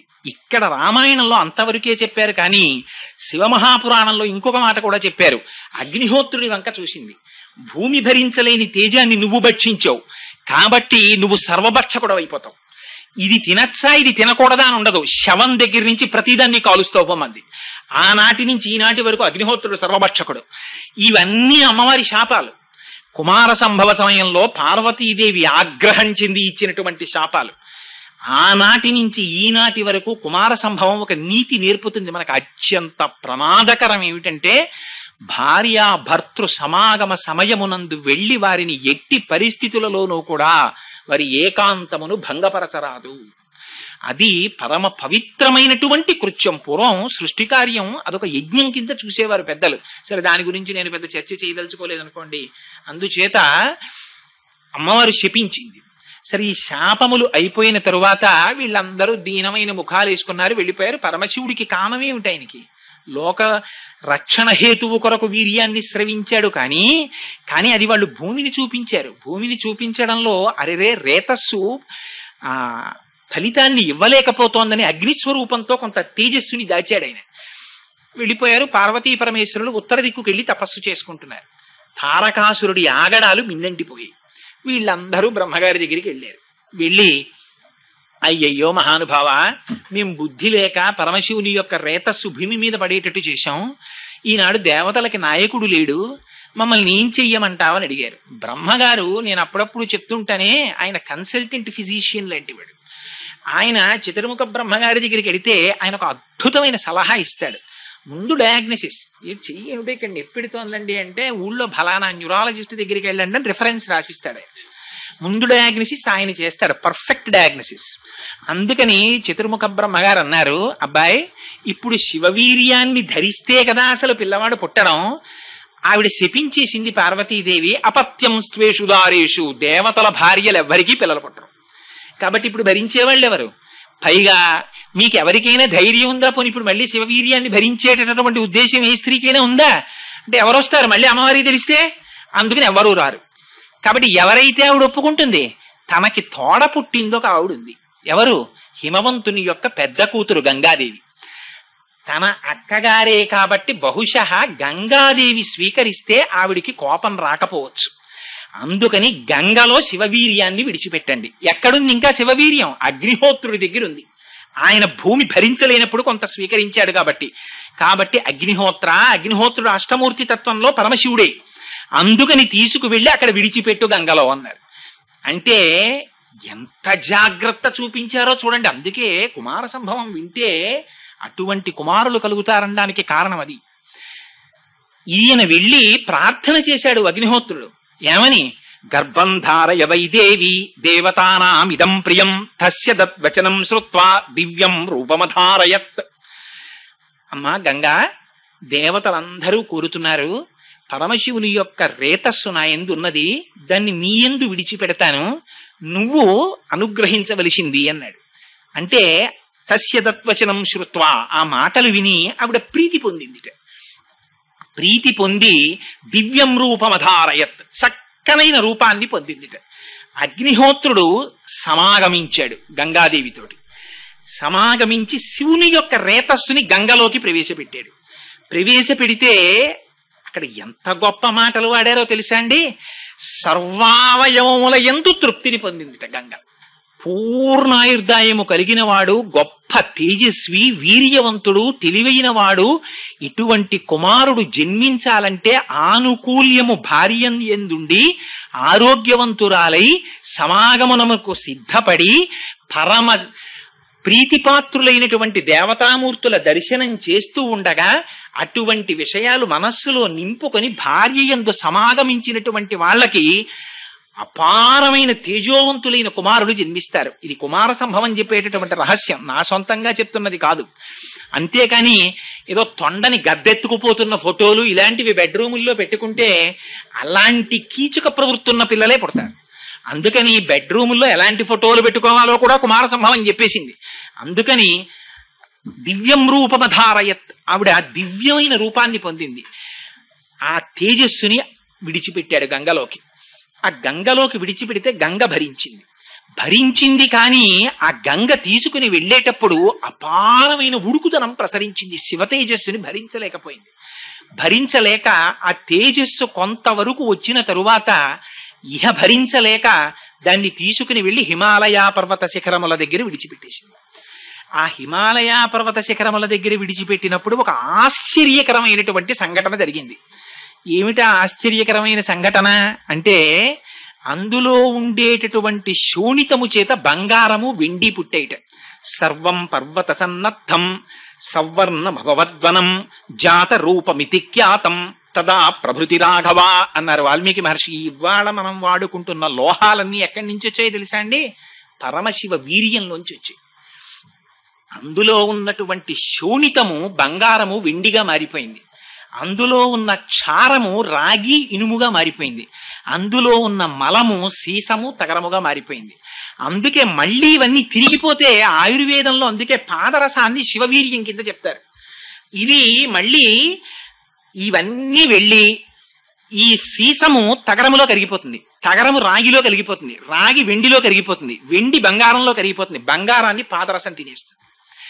ఇన్ని ధాతువులు ఇవన్నీ ఏర్పడడానికి కావలసినటువంటి శక్తి ఆ శివవీర్యంలోంచి ప్రవహించింది. బ్రహ్మాండమైనటువంటి వెండి కొండ ఏర్పడిపోయింది. అక్కడ దివ్యం శరవణం చైవ, అక్కడ తదగ్నినా పునర్వ్యాప్తం సంజాత శ్వేత పర్వతం దివ్యం శరవణం చైవ పావకాదిత్య సన్నిభం అన్నారు. రెల్లు పొదలు పుట్టాయి. ఆ రెల్లు పొదల్లోంచి ఒక పిల్లవాడు జన్మించాడు. ఆ పిల్లవాడే శరవణభవుడని పిలిచారు. అవి నిజానికి బీజాక్షరాలు. ఆయనది షడక్షరి మహామంత్రం సుబ్రహ్మణ్యేశ్వర స్వామి వారిది. అవే శరవణభవ. ఆయనకి శరవణభవ అన్నది బీజాక్షర సంయుక్తమైన నామం. సుబ్రహ్మణ్యేశ్వర ఎందుకు వచ్చింది అంటే సు అంటే శుద్ధమైన బ్రహ్మణ్య స్వరూపమైనది. ఆయన అగ్నిహోత్రం తీసుకొచ్చినటువంటి వీర్యము నుంచి జన్మించిన వాడు కాబట్టి ఆయనకి పావకుడు అని పేరొచ్చింది. ఇలా జన్మించినటువంటి పిల్లవాడికి పాలిచ్చేవాళ్ళు కావాలి కదా శిశువుకి. ఎవరిస్తారు పాలు? అందుకని వీళ్ళు గబగబా చూశారు దేవతలందరూ. ఎవరిని పిలవాలనుకున్నారు? కృత్తికలు కనపడ్డాయి. కృత్తికలంటే ఆ 6 కృత్తికలు నక్షత్రములు ఆకాశ మార్గంలో ఉంటాయి. వాటి వలన ఆధ్యాత్మిక శక్తి వస్తుంది. ఆ కృత్తికల్ని పిలిచి పాలిమ్మన్నారు. వాళ్ళన్నారు తా క్షీరం జాతమాత్రస్య కృత్వా సమయముత్తమం దధు పుత్రో యమస్మాకం సర్వాసామితి నిశ్చిత. అలాగేనయ్యా మేము పాలిస్తాం, కానీ ఎక్కడో పుట్టిన పిల్లవాడికి మేమెందుకు ఇస్తాం పాలు? పుట్టినవాడు సామాన్యుడా, శివకుమారుడు. అటువంటి పిల్లవాడికి తల్లి అన్న పేరు మాకు రావాలి మేము పాలిస్తే. అందుకని మా పిల్లవాడన ఆయనకి పేరు పెడితే మేము ఆయనకి పాలిస్తాం అన్నారు. ఆ పిల్లవాడు బతికి బట్ట కట్టి దేవసేనకి నాయకుడైతే కానీ తారకాసుడు సంహరింపబడ్డావు. అలాగే తప్పకుండా పిలుస్తాం, మీరు పాలివ్వండి అన్నారు.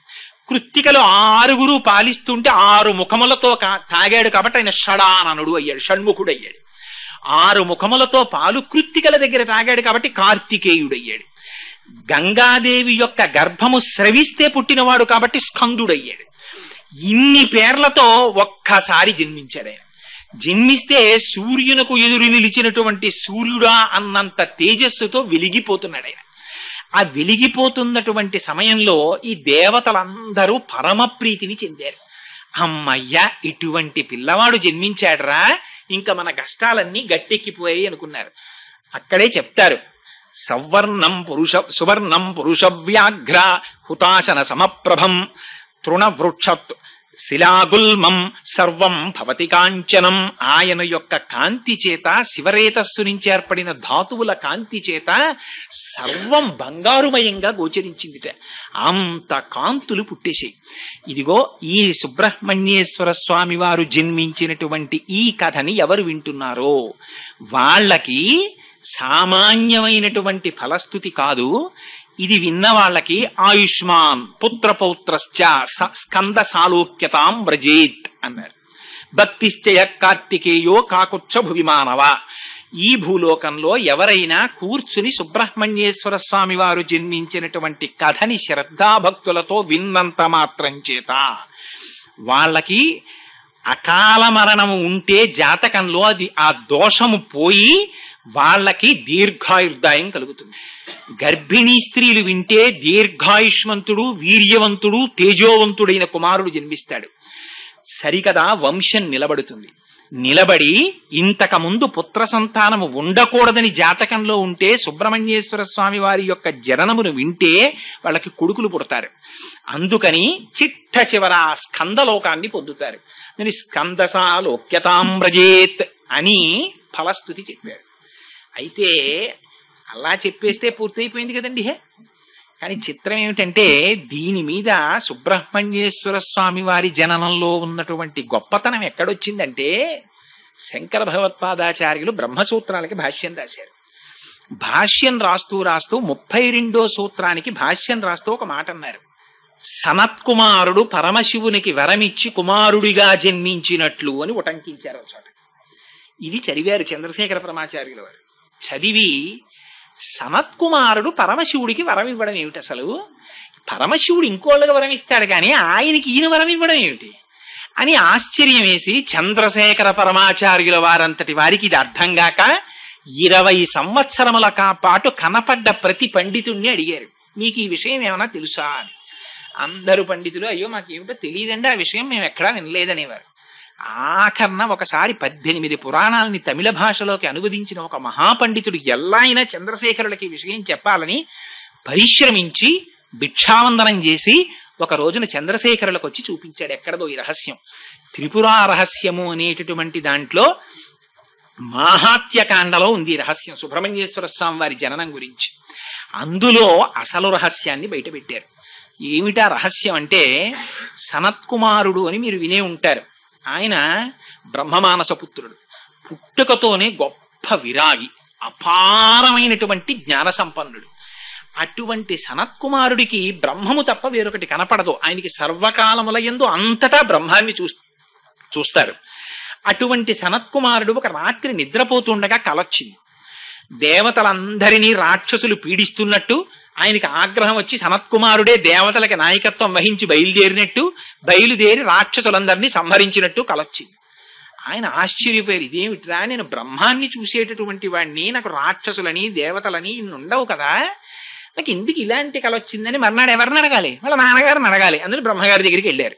నాన్నగారు, నాకు రాత్రి విచిత్రమైన కళ వచ్చిందండి, పడుకుంటే ఏమిటో నేను దేవతలకి నాయకత్వం వహించేంట, రాక్షసుల్ని చంపేసేంట, ఇలా కళ వచ్చింది, ఎందుకు వచ్చిందంటారని అడిగారు. అంటే మనిషి యొక్క జీవితం ఎంత దూరం వెడుతుందో సుబ్రహ్మణ్యేశ్వర స్వామి వారి అవతార గాథ చెప్తుంది. అంటే బ్రహ్మగారు దివ్య దృష్టితో చూసో మాట చెప్పారు, నాయన నువ్వు కిందటి జన్మలో గొప్ప వేద పండితుడివి, నీకు వేదం అంటే మహామక్కువ, రాత్రి పగలు నీకెప్పుడు ఆ వేదమంత్రాలే చెప్తుండేవాడివి, వింటుండేవాడివి. నీకు వేదం అంటే ప్రీతి కనుక వేదము చేత ప్రతిపాదింపబడిన మంత్రముల చేత హవిస్సులను తీసుకుని లోకమునకు ఉపకారము చేసేటటువంటి దేవతలంటే మిక్కిలి భక్తి. ఆ దేవతలకి శత్రువులైన రాక్షసులంటే క్రోధం. అది జన్మ మారిపోయి ఇక్కడికి వచ్చేసిన ఆ సంపర్కం ఇంకా ఉండిపోయింది.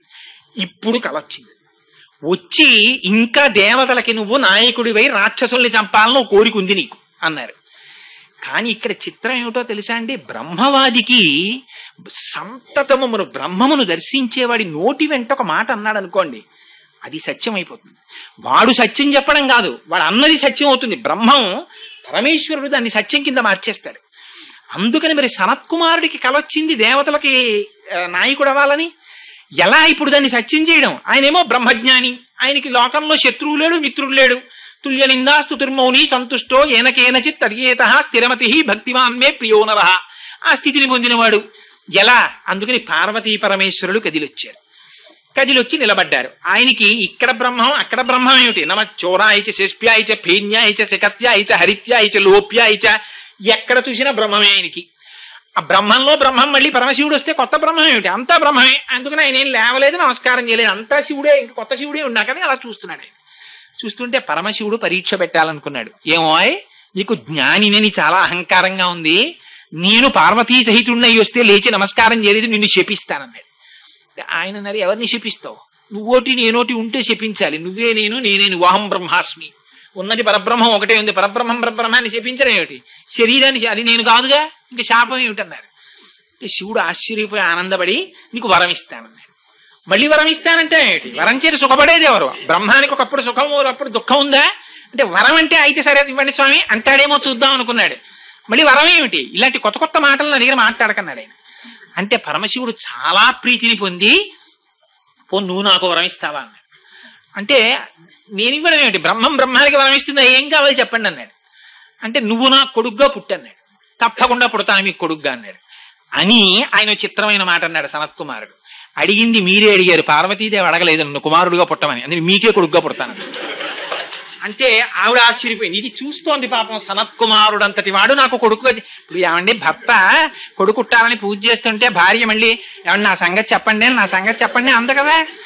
ఆయన పూజ చేస్తున్నాడంటే తనకి ఆయనకి కలిసే పుడతాడని కదా అనుకుంటుంది. ఆవిడ తెల్లబోయింది, ఇదే కొత్త మిలికి పెట్టాడేమిటినా, నీకే పుడతా, అసలు అలా ఎలా పుడతాడు, సృష్టికి విరుద్ధం కదా అది. అంటే పరమశివుడు ఎంత దూరం ప్రణాళిక వేసేసాడో చూడండి. తారకాసురుడు వరం అడుగుతాడన్న విషయం కూడా పరమశివుడికి తెలుసు.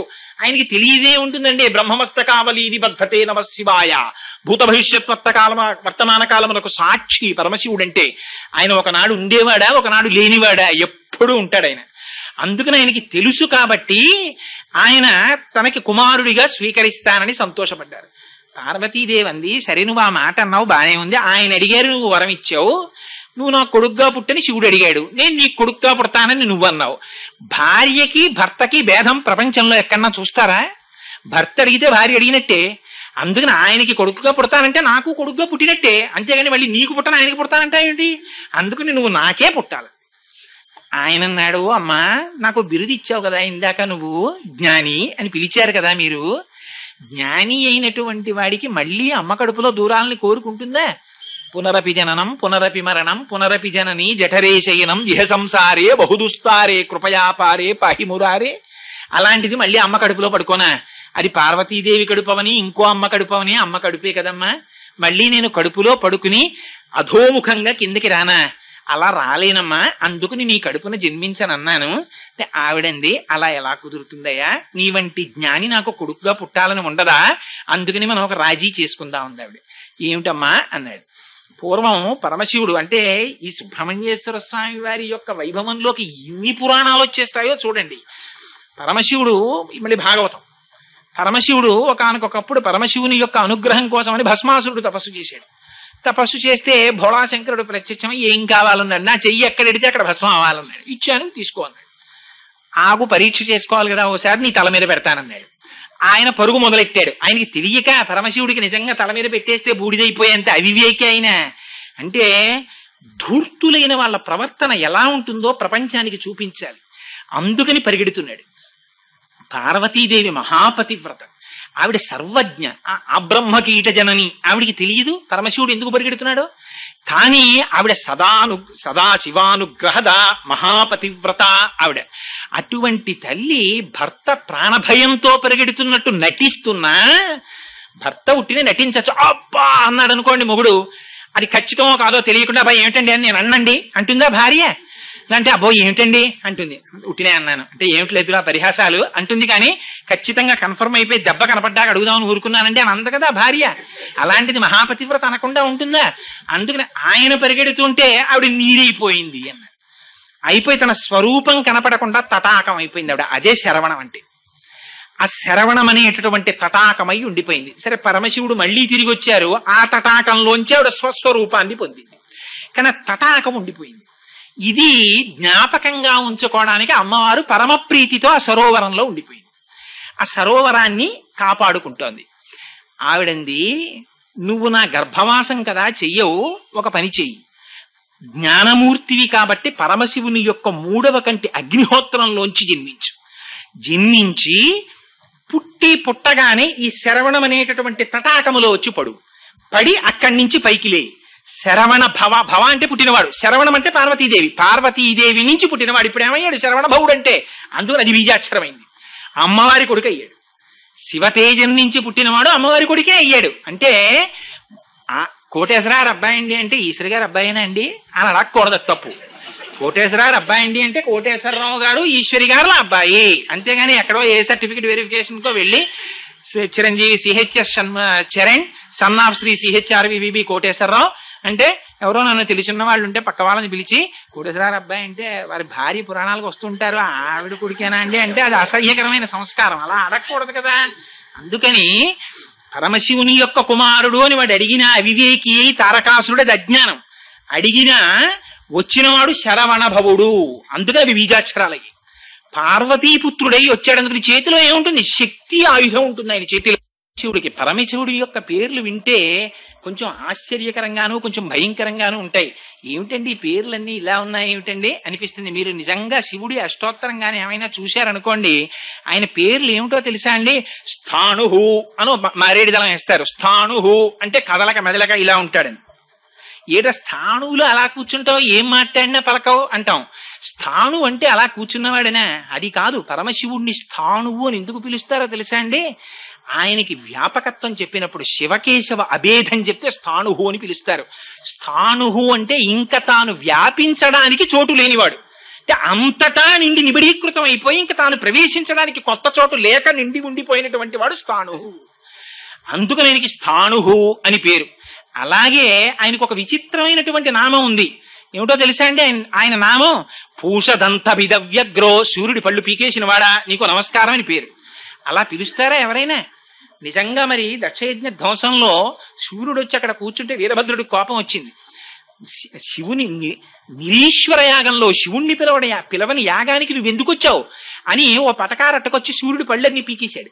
పీకేస్తే అప్పటి నుంచి సూర్యభగవానుడికి పాయసమే ప్రసాదం. అందుకే కరకరలాడేవన్నీ ఆయనకి పెడితే ఇబ్బంది పడతారని ప్రసాదం పాయసం పెడతారు. అందుకని పూషదంత భిదవ్యగ్రోదక్షాత్తర హరోహర భగనేత్ర భిదవ్యక్త. దగ్గు తగ్గిపోయినా అయ్యో డబ్బు పోసుకున్నాం ఉతిన బారా ఏంటంటే అని తాగేయం కదా దాన్ని. అలా ఆ పరమశివుడికి కూడా ఆ ప్రార్థన చేసి స్తోత్రం చేసే ముందు ఉన్మత్త శేఖరాయ నమః అంటే ఆకలి వ్యాధి, అందుకని అది తగ్గేంత వరకు ఏది కనబడితే తింటాడంతే. అంతటి బ్రహ్మజ్ఞానులకు బ్రహ్మజ్ఞానం ఇచ్చేవాడు పరమశివుడు. అటువంటి వాడు కాబట్టి ఆయనకి ఉన్మత్త శేఖరాయ నమః అని పేరు. అటువంటి బ్రహ్మజ్ఞాని యొక్క కుమారుడిగా సనత్కుమారుడు జన్మించాడు కనుక శరవణ భవ అంటే శరవణం అనేటటువంటి తటాకములో పడి వ్యోమవత్వ్యాప్త దేహాయ ఆకాశతత్వమైనటువంటి పరమశివుడి నుంచి ఆయన మూడవ నేత్రపు అగ్నిలోంచి శరవణమనేటటువంటి నీటిలోంచి కొండమే అనబడేటటువంటి పృథివిలోంచి అగ్నిహోత్రములకు సాయమైన వాయువులోంచి ఐదింటిలోంచి పుట్టి ఐదింటిని వశం చేసుకున్నవాడు కాబట్టి పంచభూతాతీత స్వరూపుడు. అందుకని సుబ్రహ్మణ్యేశ్వర స్వామి వారికి నమస్కారం చేస్తే పంచభూతముల యొక్క సహకారము లభిస్తుంది. అందుకని సుబ్రహ్మణ్యుడు పుడుతూనే అలా పుట్టినటువంటి మహానుభావుడు. ఆయన 2 అవతారములు స్వీకరించారు. ఉత్తర భారతదేశంలో కుమరిల భట్టుగా జన్మించారు, దక్షిణ భారతదేశంలో జ్ఞాన సంబంధ నాయనారుగా జన్మించారు. ఉత్తర భారతదేశంలో కుమరిల భట్టుగా జన్మించినప్పుడు భారతదేశంలో బౌద్ధమతం వ్యాప్తి చెంది వేదము యొక్క ప్రమాణమును అందరూ తిరస్కరించేటటువంటి రోజులొస్తే మళ్ళీ కర్మయోగాన్ని భారతదేశంలో ప్రచారం చెయ్యడం కోసమని మహానుభావుడు కుమరిల భట్టుగా వచ్చారు. వచ్చి ఆయన అగ్ని సంపర్కం కలిగినటువంటి వారు. అందుకే మనకి ఇప్పటికీ కూడా పంచాయతన పూజ అని శంకర భగవత్పాదాచార్యులు వారు ప్రవేశపెట్టింది. ఆ పంచాయతన పూజలో శివుడు, పార్వతి, గణపతి, విష్ణువు, ఆ తర్వాత సూర్యుడు, ఈ 5తో పూజ కాదు పూర్తిగా. పంచాయతన పూజ అంటే న్యాయంగా ఈ 5 మూర్తులకు 6 అగ్నికార్యం చేస్తారు. అగ్నికార్యం చేస్తే సుబ్రహ్మణ్యేశ్వర ఆరాధన జరిగినట్టు. తమిళనాట ఇప్పటికీ ఆ ఆరాధన ఉంది. ఇక్కడ ఉన్న వాళ్ళు చాలా మందికి తెలుసు. అరుణ జడాయి గారని మాకు డెప్యూటీ మేనేజర్ క్వాలిటీ కంట్రోల్ చేశారు మహానుభావుడు. ఆయన వాళ్ళ ఇంట్లో ఖాళీ దొరికితే చాలా అగ్నికార్యం చేసేవారు. అది పంచాయతనం పూజ అంటే. అసలు ఆ పంచాయతనం చేస్తే ఈ 6 తత్వాల్ని కలిపి పూజ చేసినట్టు. అది సుబ్రహ్మణ్యేశ్వర స్వామి వారి అవతారంలోనే ఉంది. అది విచిత్రం. అలా జన్మించినటువంటి మహానుభావుడు అక్కడ కుమరిల భట్టుగా వచ్చారు. బౌద్ధులు వేదాన్ని తిరస్కరిస్తుంటే అసలు ముందు బౌద్ధ మతాన్ని ఓడించాలంటే బౌద్ధ మతం ఏమిటో తెలుసుకోవాలి. అందుకని ఆయన ఏం చేశారంటే బౌద్ధ మతంలో ఓ గురువు గారి దగ్గర శిష్యుడిగా చేరారు. కానీ ఆయనకి కర్మవాదం అంటే మహాప్రీతి, దాన్ని ప్రచారం చేయడానికి వచ్చింది అవతారం సుబ్రహ్మణ్యేశ్వర స్వామి వారిది. అందుకని బౌద్ధులు చూడకుండా రహస్యంగా సంధ్యావందనం అవి చేస్తుండేవారు. వాళ్ళ గురువు గారి దగ్గర కూర్చుని అవన్నీ తెలుసుకున్నారు. తెలుసుకున్న తర్వాత ఒకనాడు కనిపెట్టేశారు బౌద్ధులు, ఈయన ఈ మతం వాడు కాడు, ఇక్కడికొచ్చి చేరాడంతేను, ఎప్పటికో అప్పటికి దీన్ని ఖండించడానికి వచ్చాడు, కాబట్టి దీన్ని సంహరించేయండి అన్నారు. అని పైకి తీసుకెళ్లి సౌధంలోంచి కిందకి దోహేశారు. ఆ కుమరిల భట్టు కింద పడిపోతూ ప్రతిజ్ఞ చేశాడు, వేదమే ప్రమాణమైతే, వేదమే సత్యమైతే నేను జీవింతునుగాక అన్నాడు. ఆ పైనుంచి కింద పడిపోయాడు. కుమరిల భట్టుకి ఏమీ అవ్వలేదు, కానీ ఒక రాయి కంట్లో గుచ్చుకుని గాయమైంది. అప్పుడు వేదమాతని ప్రశ్నించారు, నీ ఎందు ఇంత నిబద్ధతతో నేను ప్రచారం చేశాను, నీ కోసమని బౌద్ధుల్ని ఓడించడానికి ఇది నేర్చుకున్నాను, ఎందుకు నా కంటికి గాయమైందని అడిగారు. నువ్వు చేసిన ప్రతిజ్ఞలో దోషం ఉంది. వేదము ప్రమాణమైతే అన్నావు, వేదమే ప్రమాణము కనుక నేను రక్షింపబడతానని నువ్వు అనలేదు. నీ ప్రతిజ్ఞలో దోషం ఉంది, అందుకని సర్వేంద్రియాణం నయనం ప్రధానం సర్వస్య గాత్రస్య శిర ప్రధానం. ఆ జ్ఞానంలో చిన్న వైక్లభ్యం వచ్చింది కనుక కంటికి దెబ్బ తగిలిందండి శరీరవాణి అంటే వేదమాత అని. ఆనాడు బౌద్ధుల్ని ఓడించి ఏ అగ్నిహోత్రంలోంచి వచ్చారో కర్మిష్ఠ అంటే ఏమిటో చూడండి సుబ్రహ్మణ్యుడు నిరూపించి చూపించారు. ఆయన చెయ్యకూడని అపరాధం ఒకటి చేశారు. ఒక గురువు దగ్గర చేరి ఆ గురువు మతాన్ని ఓడించడం కోసం వాళ్ళ దగ్గర నేర్చుకున్నారు. మరి అది కర్మిష్టి చెయ్యకూడని పని. నేను ఇటువంటి పని చేశాను కనుక దానికి ప్రాయశ్చిత్తం తుషాగ్నిలో దగ్ధమైపోతానన్నారు. ఈ తుషాగ్ని పేర్చేసుకుని తుషాగ్నిలో కాలిపోతున్నారు. అప్పుడు వచ్చారు శంకరాచార్యులు వారు. యోగ మార్గంలో వచ్చి వాదించడానికి రమ్మన్నారు జ్ఞాన మార్గం గురించి.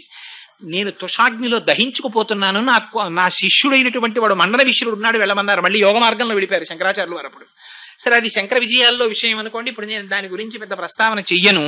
కాబట్టి ఉత్తర భారతదేశంలో కుమరిల భట్టుగా వచ్చారు, వచ్చి బౌద్ధ మతాన్ని ఓడించారు.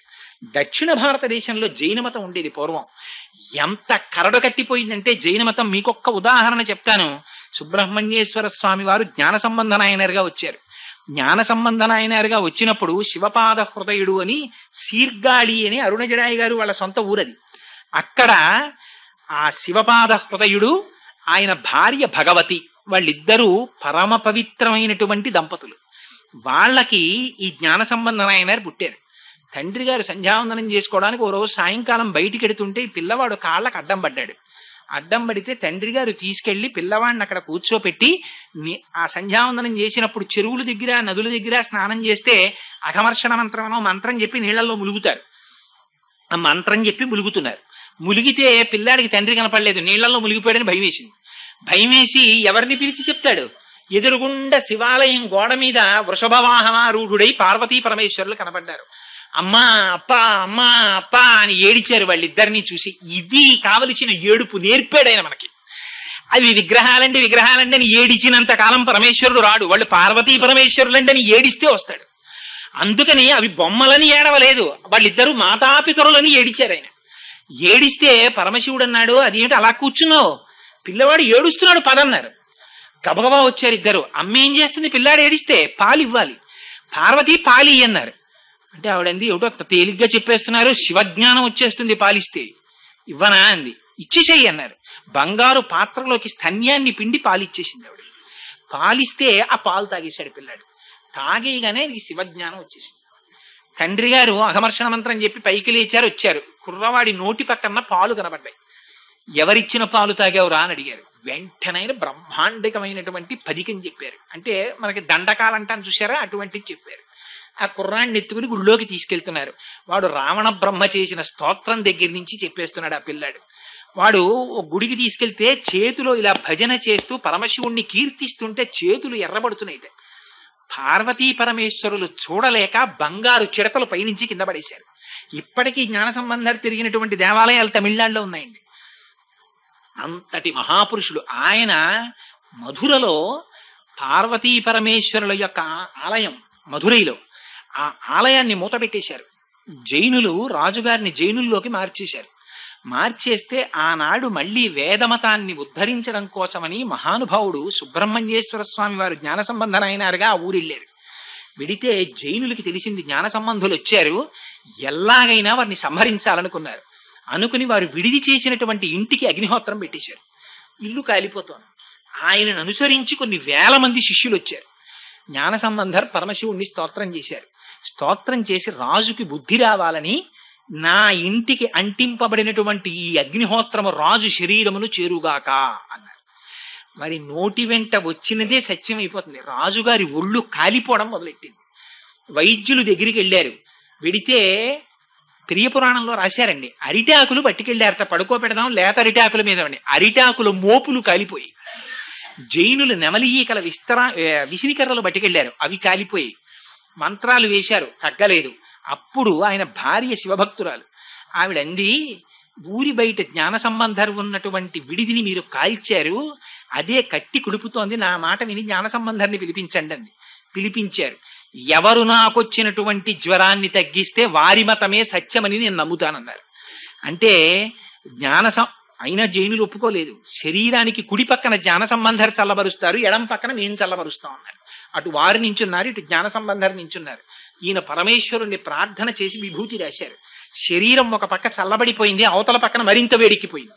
అప్పుడు రాజు మహాప్రభో ఇది మరీ ఘోరంగా ఉంది, తట్టుకోలేకపోతున్నాను, ఒకే చోట స్వర్గం నరకం కనబడుతున్నాయంటే అటువైపు కూడా విభూతి రాశారు. అప్పుడు చల్లబడింది. చల్లబడినా జైనులు అంగీకరించలేదు. మా మత గ్రంథాల్ని శైవ మత గ్రంథాలని తీసుకెళ్లి వైఘై నదిలో పారేస్తాం, ఏవి ఎదురొచ్చి నిలబడితే అవే ప్రమాణం అన్నారు. వైఘై నదిలో పడేశారు. వాళ్ళ గ్రంథాలు కొట్టుకెళ్ళిపోయాయి. వీళ్ళ జ్ఞాన సంబంధం వేసినటువంటి గ్రంథాలు మాత్రం శివాలయం దగ్గరికి వెళ్ళి పైకి లేచి నీటి మీద నిలబడిపోయాయి.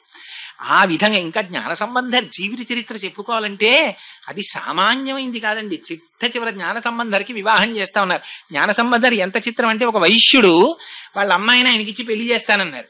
ఇన్ని ఏర్పాట్లు చేసుకున్న తర్వాత ఆ అమ్మాయి పువ్వులు కోయడానికి వెడితే పాము గరిచి చచ్చిపోయింది.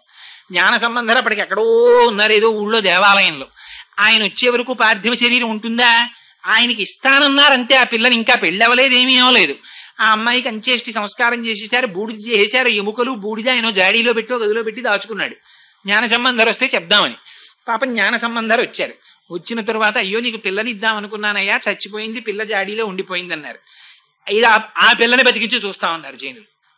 అంటే పరమశివుణ్ణి స్తోత్రం చేశారు. స్తోత్రం చేస్తే జాడీలో ఉన్నటువంటి బూడిదలోంచి సప్తధాతువులు పుట్టి అస్థిపంజర నిర్మాణం జరిగి అందులోంచి 8 సంవత్సరాల ఆడపిల్ల బయటకు వచ్చింది.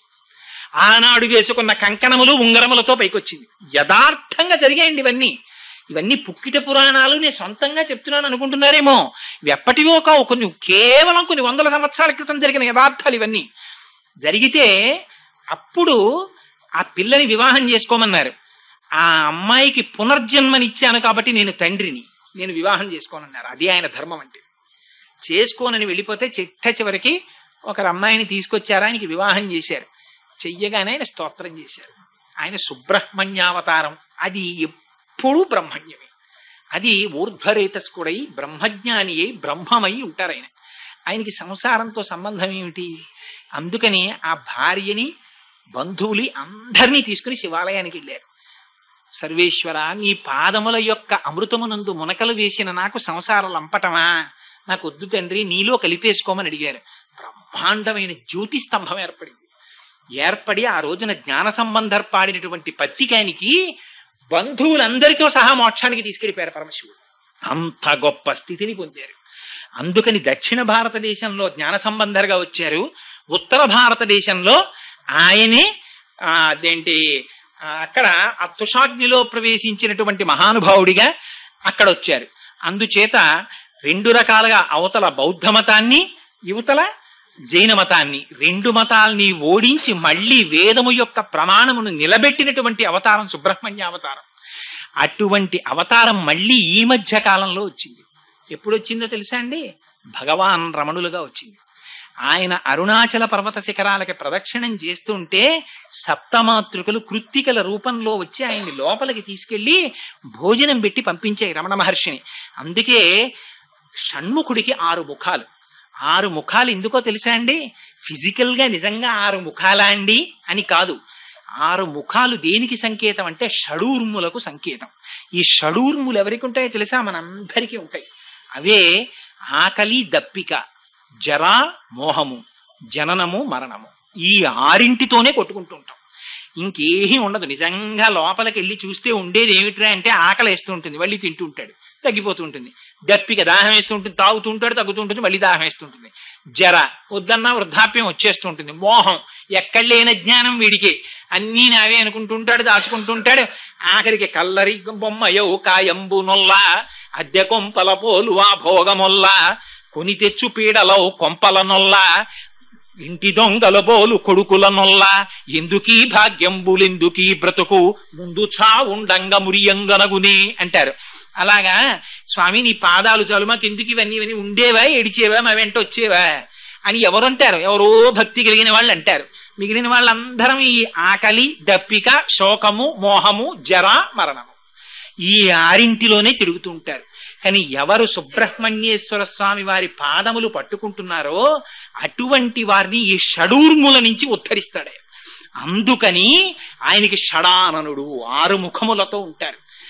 సుబ్రహ్మణ్యేశ్వర స్వామి వారు నెమలి మీద కూర్చుంటారు. ఈ నెమలి ఎక్కడిదో తెలుసా అండి? గరుత్మంతుడు ఆయనకి పట్టాభిషేకం జరుగుతున్నప్పుడు ఇచ్చారు, తర్వాత తారకాసుర సంహారం చేశారు. ఏమంటే నెమలి మీద కూర్చోవడం ఏమిటి? ఇక్కడ కూర్చోడానికి ఓ సింహాసనం లేదా? అంత పార్వతీ పరమేశ్వరుల పుత్రుడు ఇటు ఏమీ లేనట్టు నెమలి మీద కూర్చోవడం ఏమిటి? ఆ నెమలి ఏం నడుస్తుంది?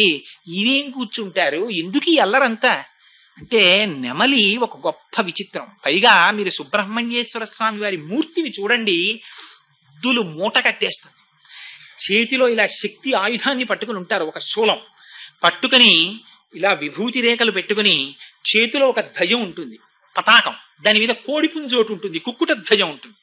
ఆయన కూర్చునేదో నెమలి మీద కూర్చుంటారు. ఆ నెమలి కాళ్ళ కింద పాము తిరుగుతుంటుంది. మళ్ళీ ఇవన్నీ విచిత్రాలు కావండి. ఎక్కడా లేని ఏమిటో కోడిపుంజు ఏమిటి, కూర్చోడానికి ఓ నెమలి ఏమిటి, నెమలి కాళ్ళ కింద పాము ఏమిటి, ఈయనకి 6 ముఖాలు ఏమిటి, వల్లీదేవసేన భార్యలేమిటి, ఏమిటి అల్లరంతా? అందులోనే ఒక గొప్ప రహస్యం. ఆయనకి విశాఖుడు అని పేరు. విశాఖపట్టణానికి పేరు ఎందుకో తెలుసా అండి? విశాఖుడు అన్న పేరు వల్ల వచ్చింది. విశాఖుడు అన్న నామానికి అర్థం ఏమిటో తెలుసా? విశాఖుడు అంటే పరమశివుడికి ఇందాక చెప్పానే స్థాణుహు అని పేరు. స్థాణుహు అంటే ఎండిపోయిన చెట్టుగా ఉండిపోయిన వాడు అని ఒక అర్థం. అలా ఉన్న పరమశివుణ్ణి అమ్మవారు విడిచిపెట్టదు. అపర్ణ అని అమ్మవారికి పేరు. అపర్ణ అంటే ఆకులు తినని కూడా తినకుండా తపస్సు చేసిందని ఒక అర్థం. అపర్ణ అంటే పరమశివుడు ఎండిపోయిన చెట్టులా నిలబడిపోయినప్పుడు అప్పుడు కూడా విడిచిపెట్టకుండా ఎండిపోయిన తీగలా చెట్టుకు ఉండిపోయిందని అర్థం.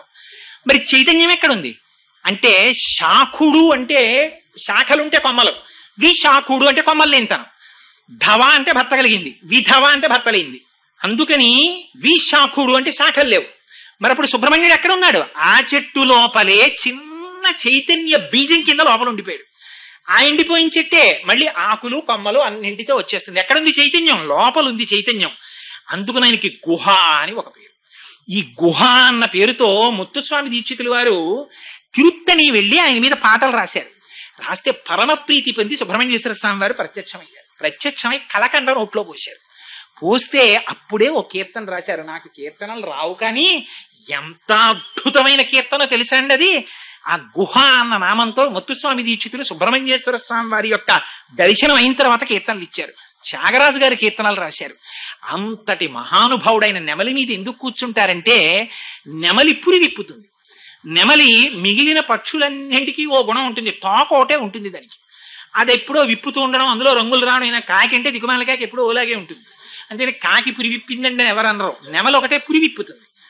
పురి విప్పుతుంది, నాట్యం చేస్తుంది, అదో విచిత్రం. మళ్ళీ ఇందులో సుబ్రహ్మణ్యేశ్వర స్వామి వారు నెమలి మీద కూర్చుంటారంటే అర్థం ఏమిటో తెలుసా అంటే కాలం ఎప్పుడు ఒకలాగే కనపడుతుంది. ఏమంటే కాలం గ్రీష్మ ఋతువులో కాలం అంటే కొత్తగా ఉంటుందా అండి? వాచీలు ఏమైనా ఇటు నుంచి ఇటు తిరుగుతాయా అంటే అలా ఏం తిరగవు, ఎప్పుడో ఒకలాగే తిరుగుతాయి గడియారాలు. కానీ మరి ఎక్కడ తేడా వస్తుంది? అగ్ని ముఖంబు పరాపరాత్మకమాత్మ కాలంబు గతి రత్నగర్భ పదము శ్వసనంబు నీ యూర్పు రసన జలేచుండు దిశలు కర్ణంబులు దివము నాభి సూర్యుండు కర్ణులు శుక్లంబు శలిలంబు జఠరంబు చలదులు చెదలు శరము సర్వౌషధులు రోమచయము శల్యంబులు అద్రులు మానసం అమృతకరుండు ఛందములు ధాతువులు ధర్మసమితి హృదయము ఆస్యపంచకముపనిషద్ ఆహ్వయంబైన నీరూపు సరసత్వమై శివాఖ్యయై స్వయం జ్యోతి అయి ఒప్పు ఆజ్యమగుచు అంటారు. నెమలి మీద కూర్చోవడం అంటే నెమలి పురివిప్పుతుంది. పురివిప్పితే రంగులు రంగులు రంగులు రంగులు కనపడతాయి. అలాగే కాలము కూడా 6 ఋతువులు కింద నడుస్తుంటుంది. ఒక్కొక్క ఋతువులో ఒక్కొక్క కొత్తదనం కనబడుతుంది.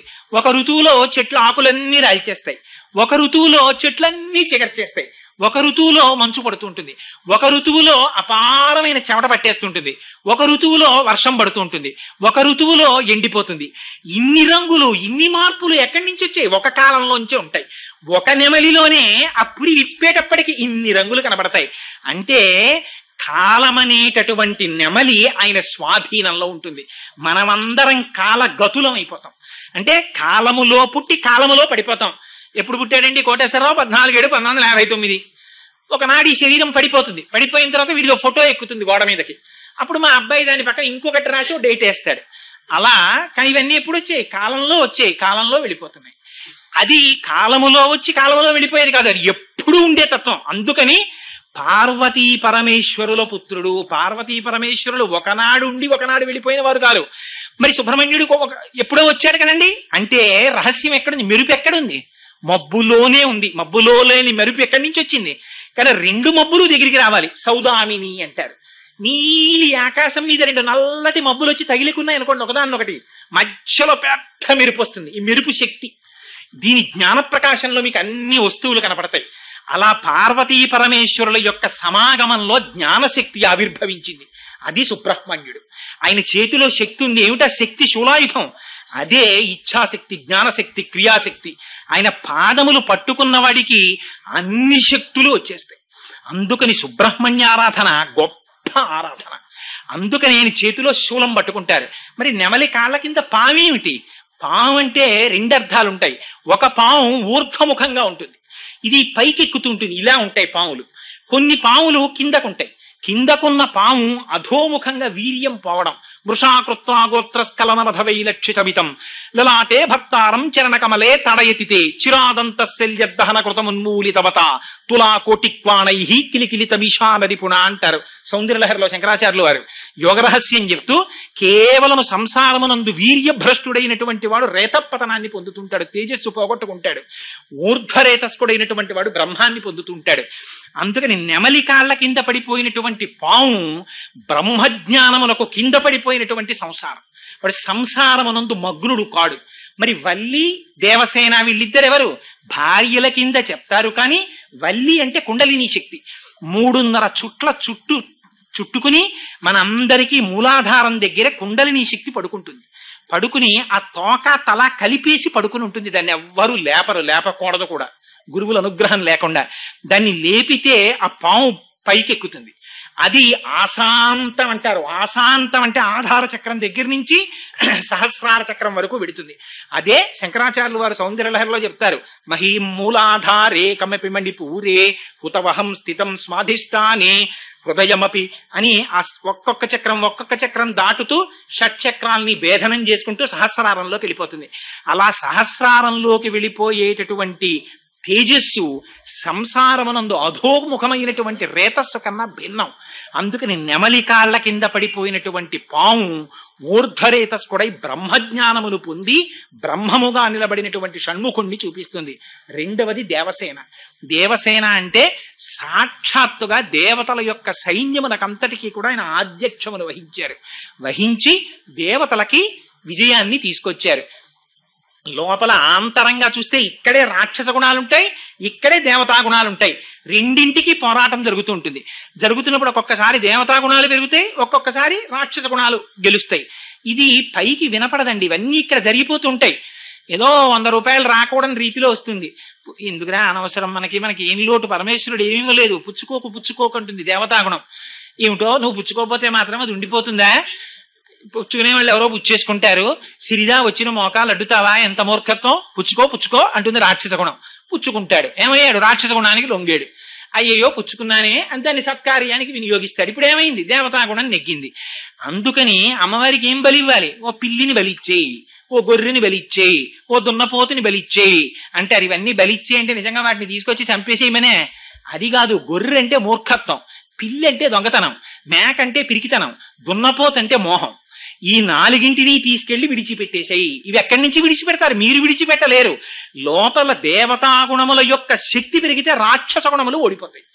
దేవతాగుణములు పెరిగి పోరాటం చేయాలంటే నాయకుడు కావాలి. నాయకుడు ఎవరు? సుబ్రహ్మణ్యుడు.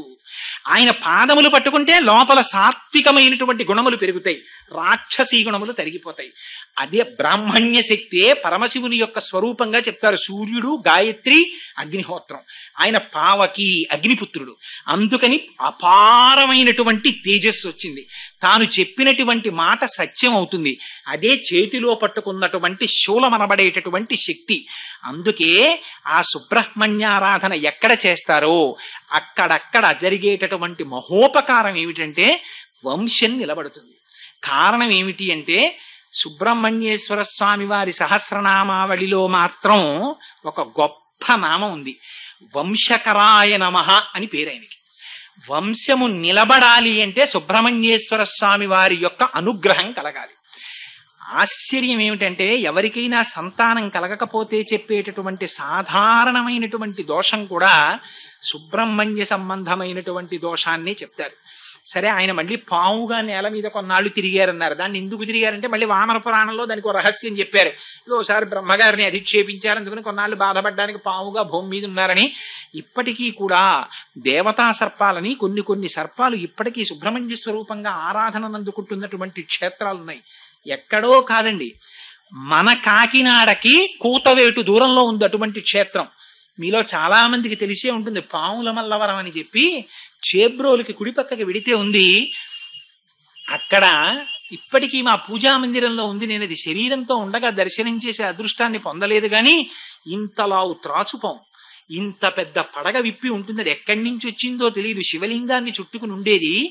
ఆ శివలింగాన్ని విడిచి ఎదురుగుండా ఉన్న సరోవరంలోకి వెళ్ళి స్నానం చేసేది. మళ్ళీ వచ్చి శివలింగాన్ని చుట్టుకు పడుకునేది.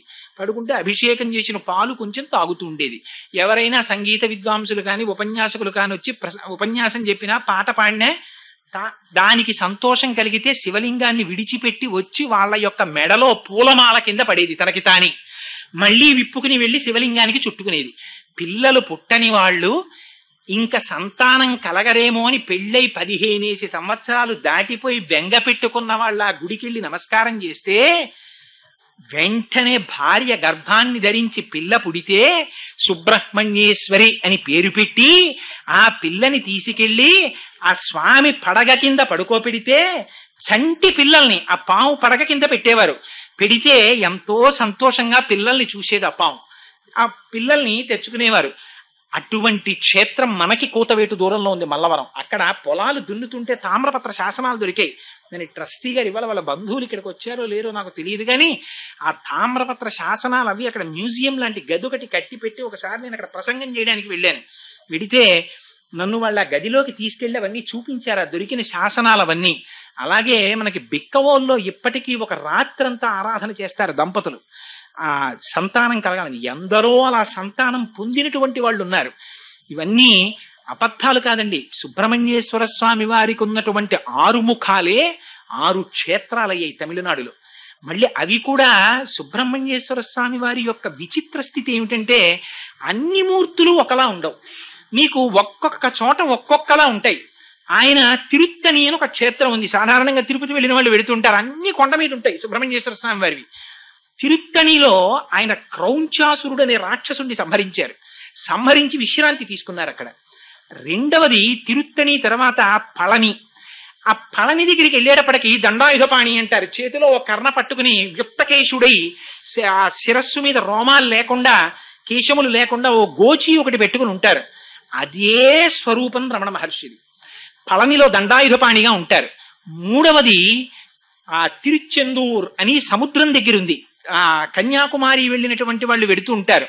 ఆ తిరుచెందూరులో ఉన్నటువంటి స్వామి సముద్రం వంక చూస్తుంటారు. అక్కడే మామిడి చెట్టు రూపంలో వచ్చినటువంటి పద్మాసురుడనే రాక్షసుడిని సంహరించి 2 ముక్కలుగా రాక్షసుడు కోడుకుంటే ఒకటి కుక్కుటంగా ఒకటి నెమలిగా తీసుకున్నారు అని పురాణం చెప్తుంది. అక్కడ నుంచి సంసార సముద్రంలో పెరిగినటువంటి కెరటం సముద్రంలోనే పడినట్టుగా ఆత్మ చైతన్యాన్ని ఆత్మజ్ఞానాన్ని ఇస్తారు తిరుచెందూరు వెళ్ళిన వాళ్ళకి. నాలుగవది తిరుప్పకుండ్రం అని చెప్పి ఒక క్షేత్రం ఉంది మధురైకి దగ్గరలో. ఎంత ఆశ్చర్యం అంటే నాకు అసలు ఆ క్షేత్రం ఉన్నట్టు తెలియదు. నేను మధురై వెడితే ఎవరో చెప్పారు నాకు వెళ్ళండి అని. సరే, ఆ క్షేత్రానికి వెళ్ళాను. ఎంత విచిత్రం జరిగిందంటే ఆ రోజునే సుబ్రహ్మణ్యేశ్వర స్వామి వారి కళ్యాణం జరిగిన రోజుట. అక్కడ అలాంటి రోజున అక్కడ కొండ మీదకి దేవాలయంలోకి ఎవరైనా విడితే తన దగ్గర పరుసులో ఉన్న డబ్బులు తీసి తన కుటుంబ సభ్యులందరికీ ఇస్తారట.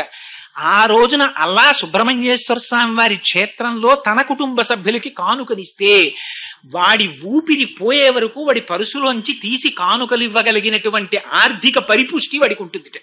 అంత శక్తి ఆ క్షేత్రానికి ఉందిట. భగవానుడు నన్ను తీసుకెళ్లి అలా ఇప్పించాడు నాతోటి. అలా అనుకోకుండా వెళ్ళాను నేను. అందుకని తిరుప్పకుండ్రం అన్నది ఒక క్షేత్రం. అలాగే స్వామిమలై అని ఒక క్షేత్రం ఉంది. స్వామిమలై అపారమైన జ్ఞానం. అక్కడ ప్రణవ రహస్యాల్ని పరమశివుడికి చెప్పారు ఆయన. తండ్రి ఎవరి చేతిలో ఓడిపోవాలని కోరుకుంటాడో తెలుసా అండి? కొడుకు చేతిలో ఓడిపోవాలనుకుంటాడు. చిత్రం ఏంటంటే తండ్రికి కొడుకు చేతిలో ఓడిపోతే గొప్ప సన్మానం.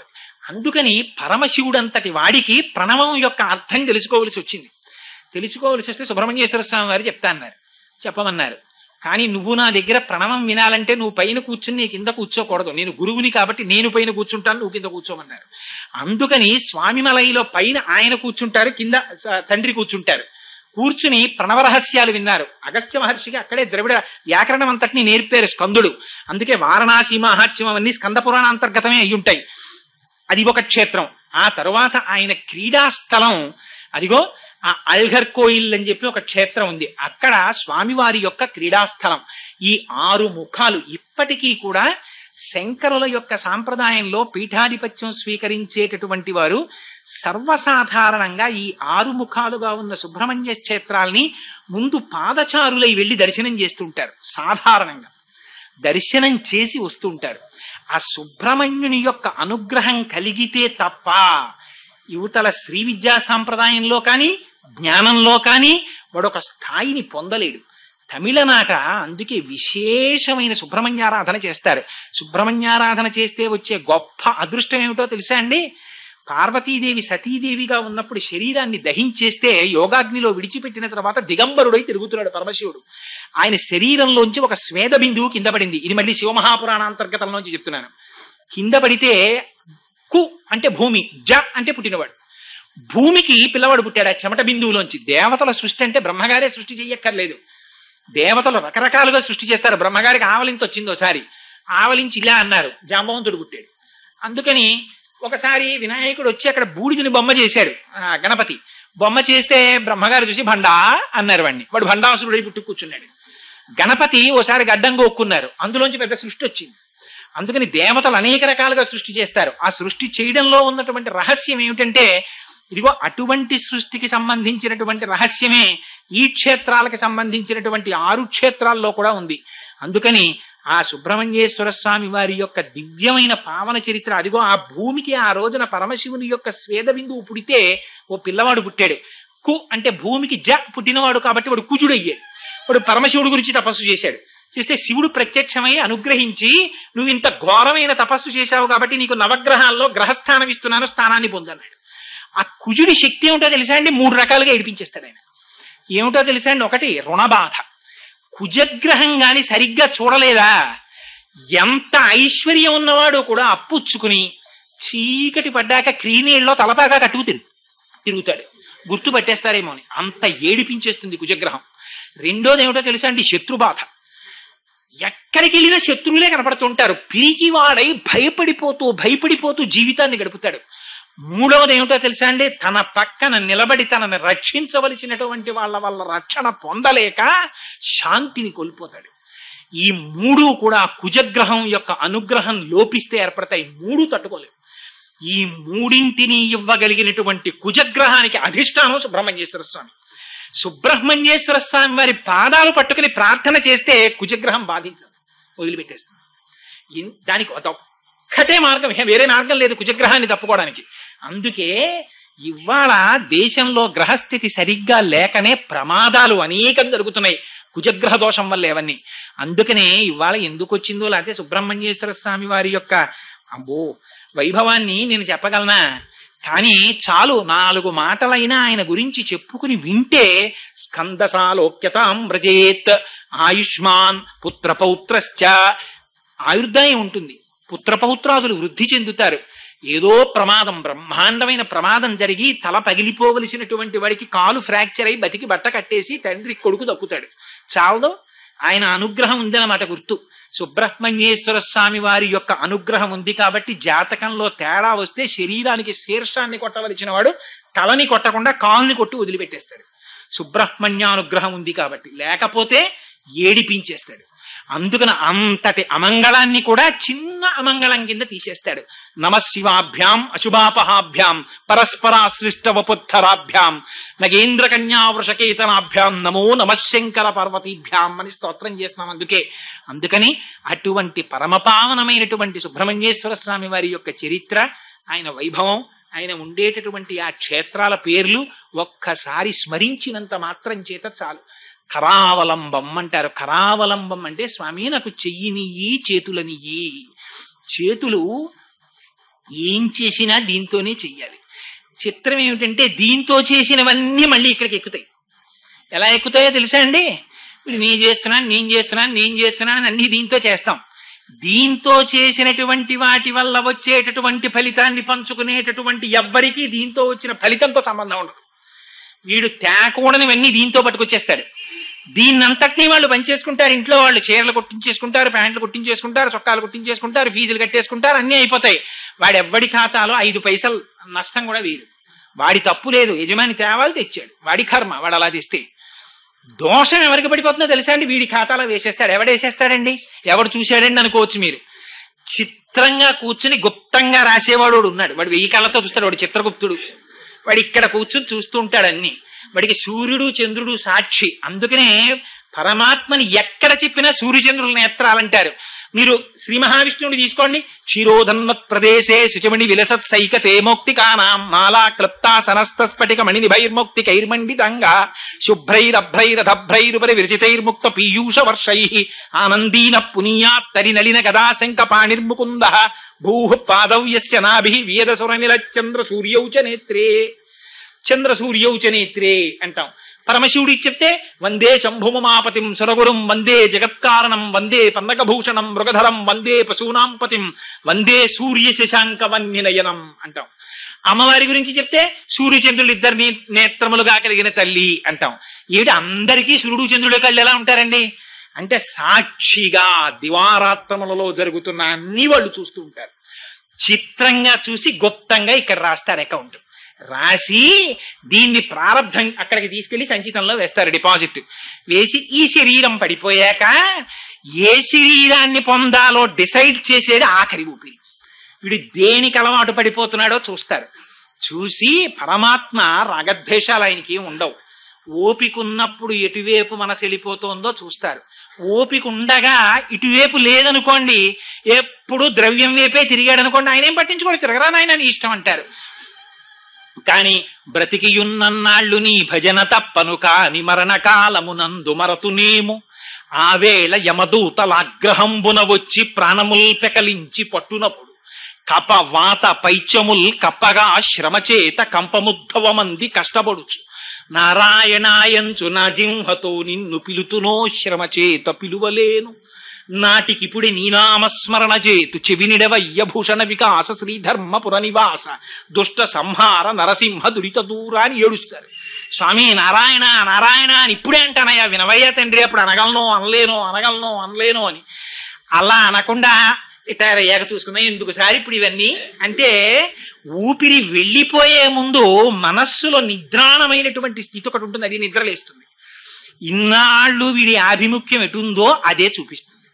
చూపిస్తే పరమాత్మ ఏం చేస్తారంటే, నాన్న నీకు ఇది ఇష్టం కదరా, అది అనుభవించడానికి కావలసిన శరీరాన్ని పుచ్చుకో అంటారు. హరిణాపి హరేణాపి బ్రహ్మణాపి సురైరపి లలాట లిఖితారేఖా పరిమాస్త్రం నశక్యతే. వీడు తెచ్చి ఇంట్లో కుండల్లో పెట్టి పాస్ పుస్తకాల్లో పెట్టి నాది నాదని విర్రవీగాడు కదూ, ఈ విర్రవీగిదంతా దశమస్కంధంలో చెప్పేస్తారు. వారి ఇల్లు సొచ్చి కడవల దూరంబుగా నీయి త్రాగి తుద నా కడవల్ వీరింట నీసుతుండెడ వారికి వీరికి ని పెద్ద వాదయ్య సతి. ఆ ఇంటి పక్కనే చాకలు అడిగాను, లేకపోతే ఇంకా బాగా డబ్బు లేనివి అడిగాను పుట్టి రాత్రి గంజికి లేక వాళ్ళ ఇంట్లో కుక్కర్ కోతేసి 1 గంట అయిపోయిన తర్వాత అమ్మా భోజనాలు అయిపోతే కొంచెం గంజిపోయింది అమ్మా అంటే, నీ మొహం గంజి ఎక్కడ రా, ఎప్పుడో పోయింది, మేము కుక్కర్లో వండుకుంటాం అంటారు. ఆ ఇంట్లో కొండే ఇప్పుడు ఖాళీ కొండగా ఇంట్లోకి వచ్చింది. ఇది మార్చేవాడు చిత్రగుప్తుడు. అందుకని అటువైపు లేకుండా ఇటువైపుకి మారాలంటే ఆయన పాదములు పట్టుకోవాలి. ఎందుకని ఆయన పాదాలు పట్టుకుంటే అంత తొందరగా అనుగ్రహం. వాడు పార్వతీ పరమేశ్వరుల పుత్రుడు. పార్వతీదేవి అపార అనుగ్రహ రాశి, పరమశివుడు అపార అనుగ్రహ రాశి. వాళ్ళిద్దరూ జగతపితరవు వందే పార్వతీ పరమేశ్వరవు. ఇప్పుడు ఒకరి అనుగ్రహం కాదు, ఇద్దరి అనుగ్రహాల కలపోత ఆ పిల్లవాడు. అందుకని ఆయన అనుగ్రహ స్వరూపుడు. అందుకని ఆయన ఇంకో పేరు పెట్టాల, సుబ్రహ్మణ్యుడు. ఆయన పాదములు పట్టుకుంటే అన్నీ ఆయన చూసుకుంటాడు. నీకు దూబెంగా అన్నీ ఆయన ఇచ్చేసి నిన్ను ఎటువైపుగా నడిపించాలో అటువైపుగా నడిపిస్తాడు. కుజగ్రహ బాధల నుంచి తప్పిస్తాడు. అంత పరమపావనమైనటువంటి సుబ్రహ్మణ్యేశ్వర స్వామి వారి యొక్క దివ్య వైభవాన్ని ఒకే ఒక్క విషయం మనవి చేసి పూర్తి చేస్తాను. గణపతి స్థపతి అని ఒక శిల్పి ఉన్నారు. చంద్రశేఖర పరమాచార్యుల వారు ఆయన్ని కారణజన్ముడని పిలిచేవారు. ఆయన కొన్ని 100 సంవత్సరాల నుంచి నదులలో ప్రవాహంలో నానిపోయిన శిలల్ని గుర్తించారు. గుర్తించి అది సుబ్రహ్మణ్య స్వరూపంగా మలచడానికి కొన్ని లక్షలు అవుతుంది. ఎవరు పెడతారు ఈ రోజుల్లో అంత డబ్బు?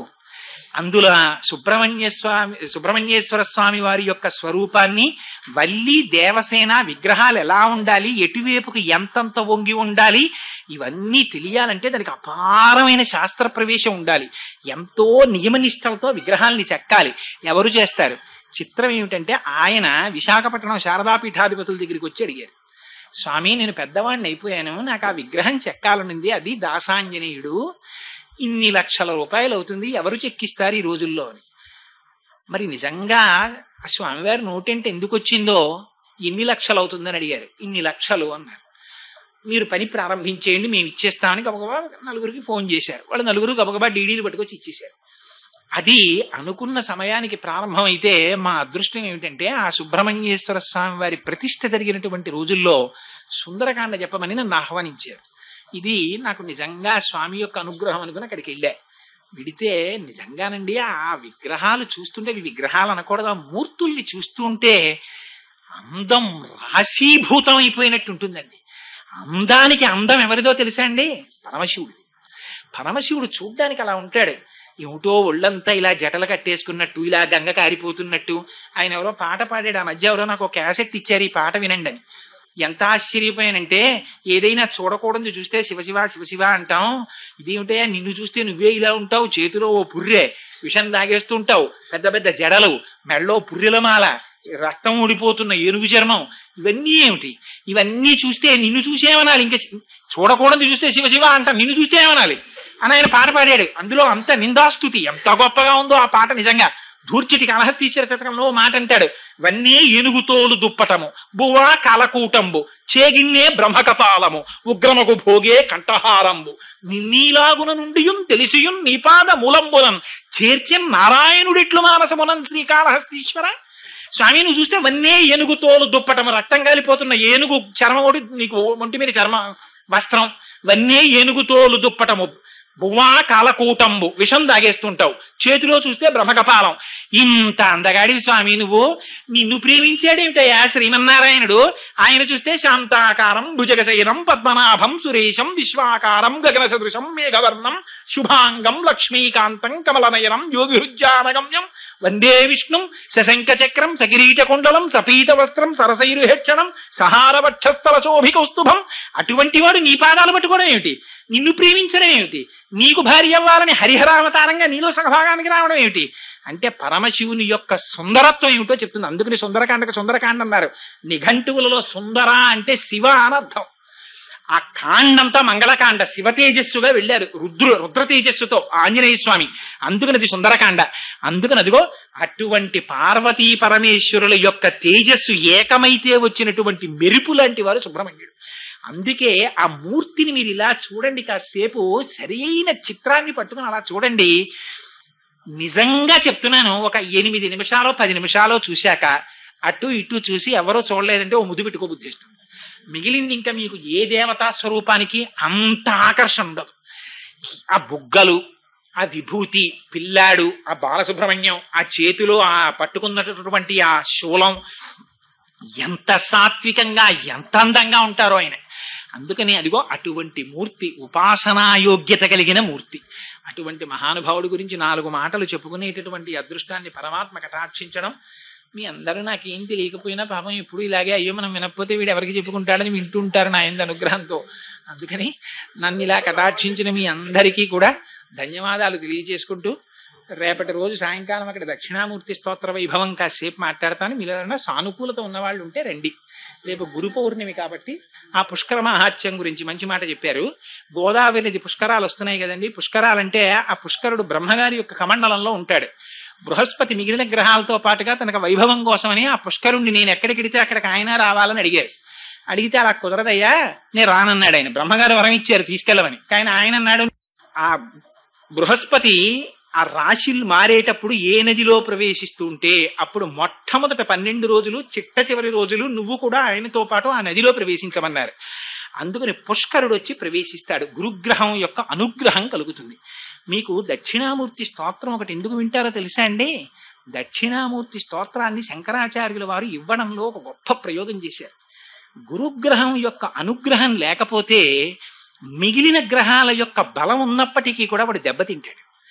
గురుగ్రహం యొక్క అనుగ్రహం లోపిస్తే దాన్ని పొందడానికి మార్గం దక్షిణామూర్తి స్తోత్రం. దాన్ని రోజు చేస్తే అంత శక్తివంతం. అందుకని అదిగో ఆ దక్షిణామూర్తి స్తోత్రం ఎంత గొప్పదో, బృహస్పతి ప్రవేశించినటువంటి పుష్కరుడు ప్రవేశించిన పుష్కర స్నానం అంత గొప్పది. ఆ పుష్కర స్నాన సమయంలోనే పితృపిండ ప్రదానమని దానాలని, ఎందుకని అంటే అవి చేస్తే 1,000,000 రెట్లు ఫలితాన్ని ఇస్తాయని.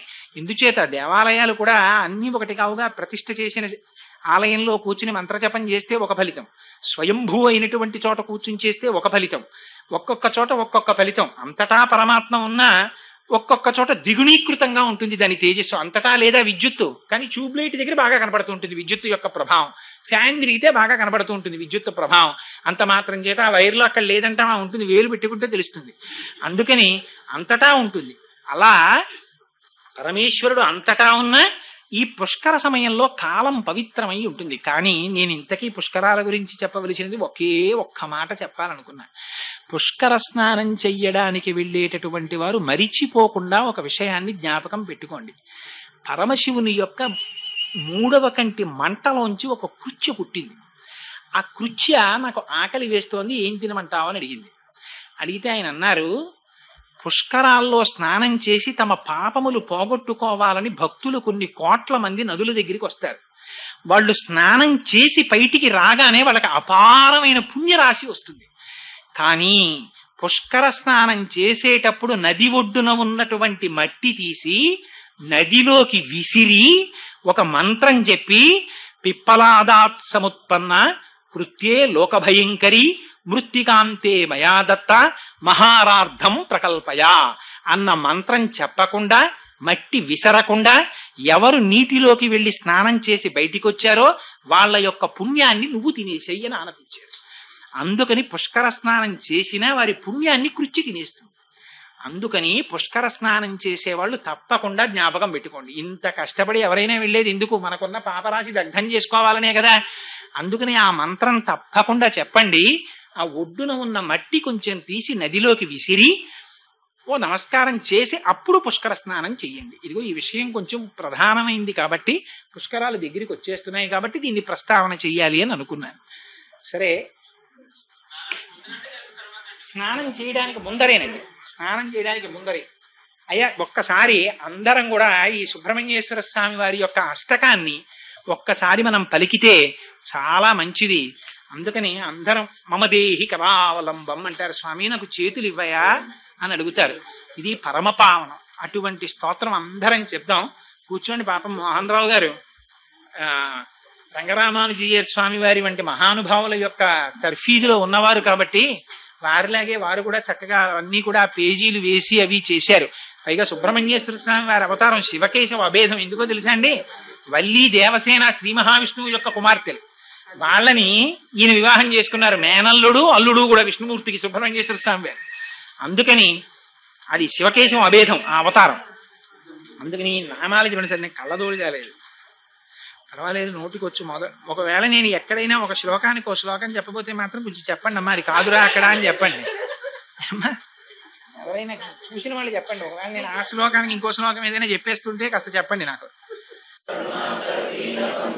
శ్రీ పార్వతీశ ముఖ పంకజ పద్మబంధో శ్రీశాదిదేవ గుణపూజిత పాద పద్మ వల్లీశనాథ మమ దేహి కరావలంబం దేవాదిదేవ నుతదేవ గణాధినాథ దేవేంద్రవంద్య మృదు పంకజ మంజుపాద దేవర్షి నారద మునీంద్ర సుగీత కీర్తే వల్లీశనాథ మమ దేహి కరావలంబం నిత్యాన్నదాన నిరతాఖిల రోగహారీన్ తస్మాత్ ప్రదాన పరిపూరిత భక్తకామ శృత్యాగమ ప్రణవవచ్చ నిజస్వరూప వల్లీశనాథ మమ దేహి కరావలంబం క్రౌంచాసురేంద్ర పరిఖండన శక్తిశూల పాశాదిశస్త్ర పరిమండిత దివ్యపాణి శ్రీకుండలీశ ధృతకుండ శిఖీంద్రవాహ వల్లీశనాథ మమ దేహి కరావలంబం దేవాదిదేవ రథమండల మధ్యవేద్య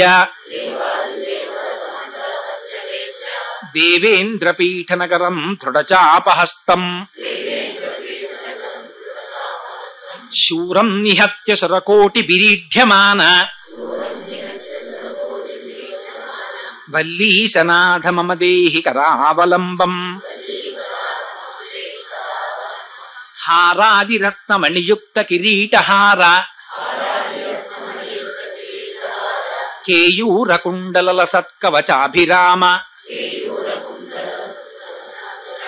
హే వీరతారక జయామర బృందవంద్య వల్లీశనాథ మమ దేహి కరావలంబం పంచాక్షరాది మనుమంత్రిత గంగతో యైః పంచామృతైః ప్రముదితేంద్ర ముఖైర్మునీంద్రైః పట్టాభిషిక్త హరయుక్త వరాసనాథ వల్లీశనాథ మమ దేహి కరావలంబం శ్రీకార్తికేయ కరుణామృత పూర్ణ దృష్ట్యా శృత్యాగమ ప్రణవ వాచ్య నిజస్వరూప కామాది రోగ కలుషీకృత దుష్టచిత్తం సిక్త్వా తు మామవకళాధర కాంతికాత్య వల్లీశనాథ మమ దేహి కరావలంబం సుబ్రహ్మణ్యాష్టకం పుణ్యం ఏ పఠంతి ద్విజోత్తమాః ఏ పఠంతి ద్విజోత్తమాః తే సర్వే ముక్తి మాయాంతి సుబ్రహ్మణ్య ప్రసాదతః సుబ్రహ్మణ్యాష్టకం పుణ్యం ప్రాతురుద్ధాయ యః పఠేత్ కోటి జన్మ కృతం పాపం తక్షణాదేవ నశ్యతి. మంగళాశాసనపరైః మదాచార్య పురోగమైః సర్వైశ్చ పూర్వైరాచార్యైః సత్కృతాయాస్తు మంగళం. మంగళం కోసలేంద్రాయ మహనీయ గుణాత్మనే చక్రవర్తి తనూజాయ సర్వభౌమాయ మంగళం. ఉమాకాంతాయ కాంతాయ కామితార్థప్రదాయినే శ్రీగిరీశాయ దేవాయ మదినాథాయ మంగళం. కరచరణకృతం వా కర్మ వాక్కాయజం వా శ్రవణనైనజం వా మానసం వాపరాధం విహితమవిహితం వా సర్వమేత్తక్షమస్వ. శివ శివ కరుణాబ్ధే శ్రీ మహాదేవ శంభో. సర్వం శ్రీ ఉమామహేశ్వర పరబ్రహ్మార్పణమస్తు. స్వస్తి.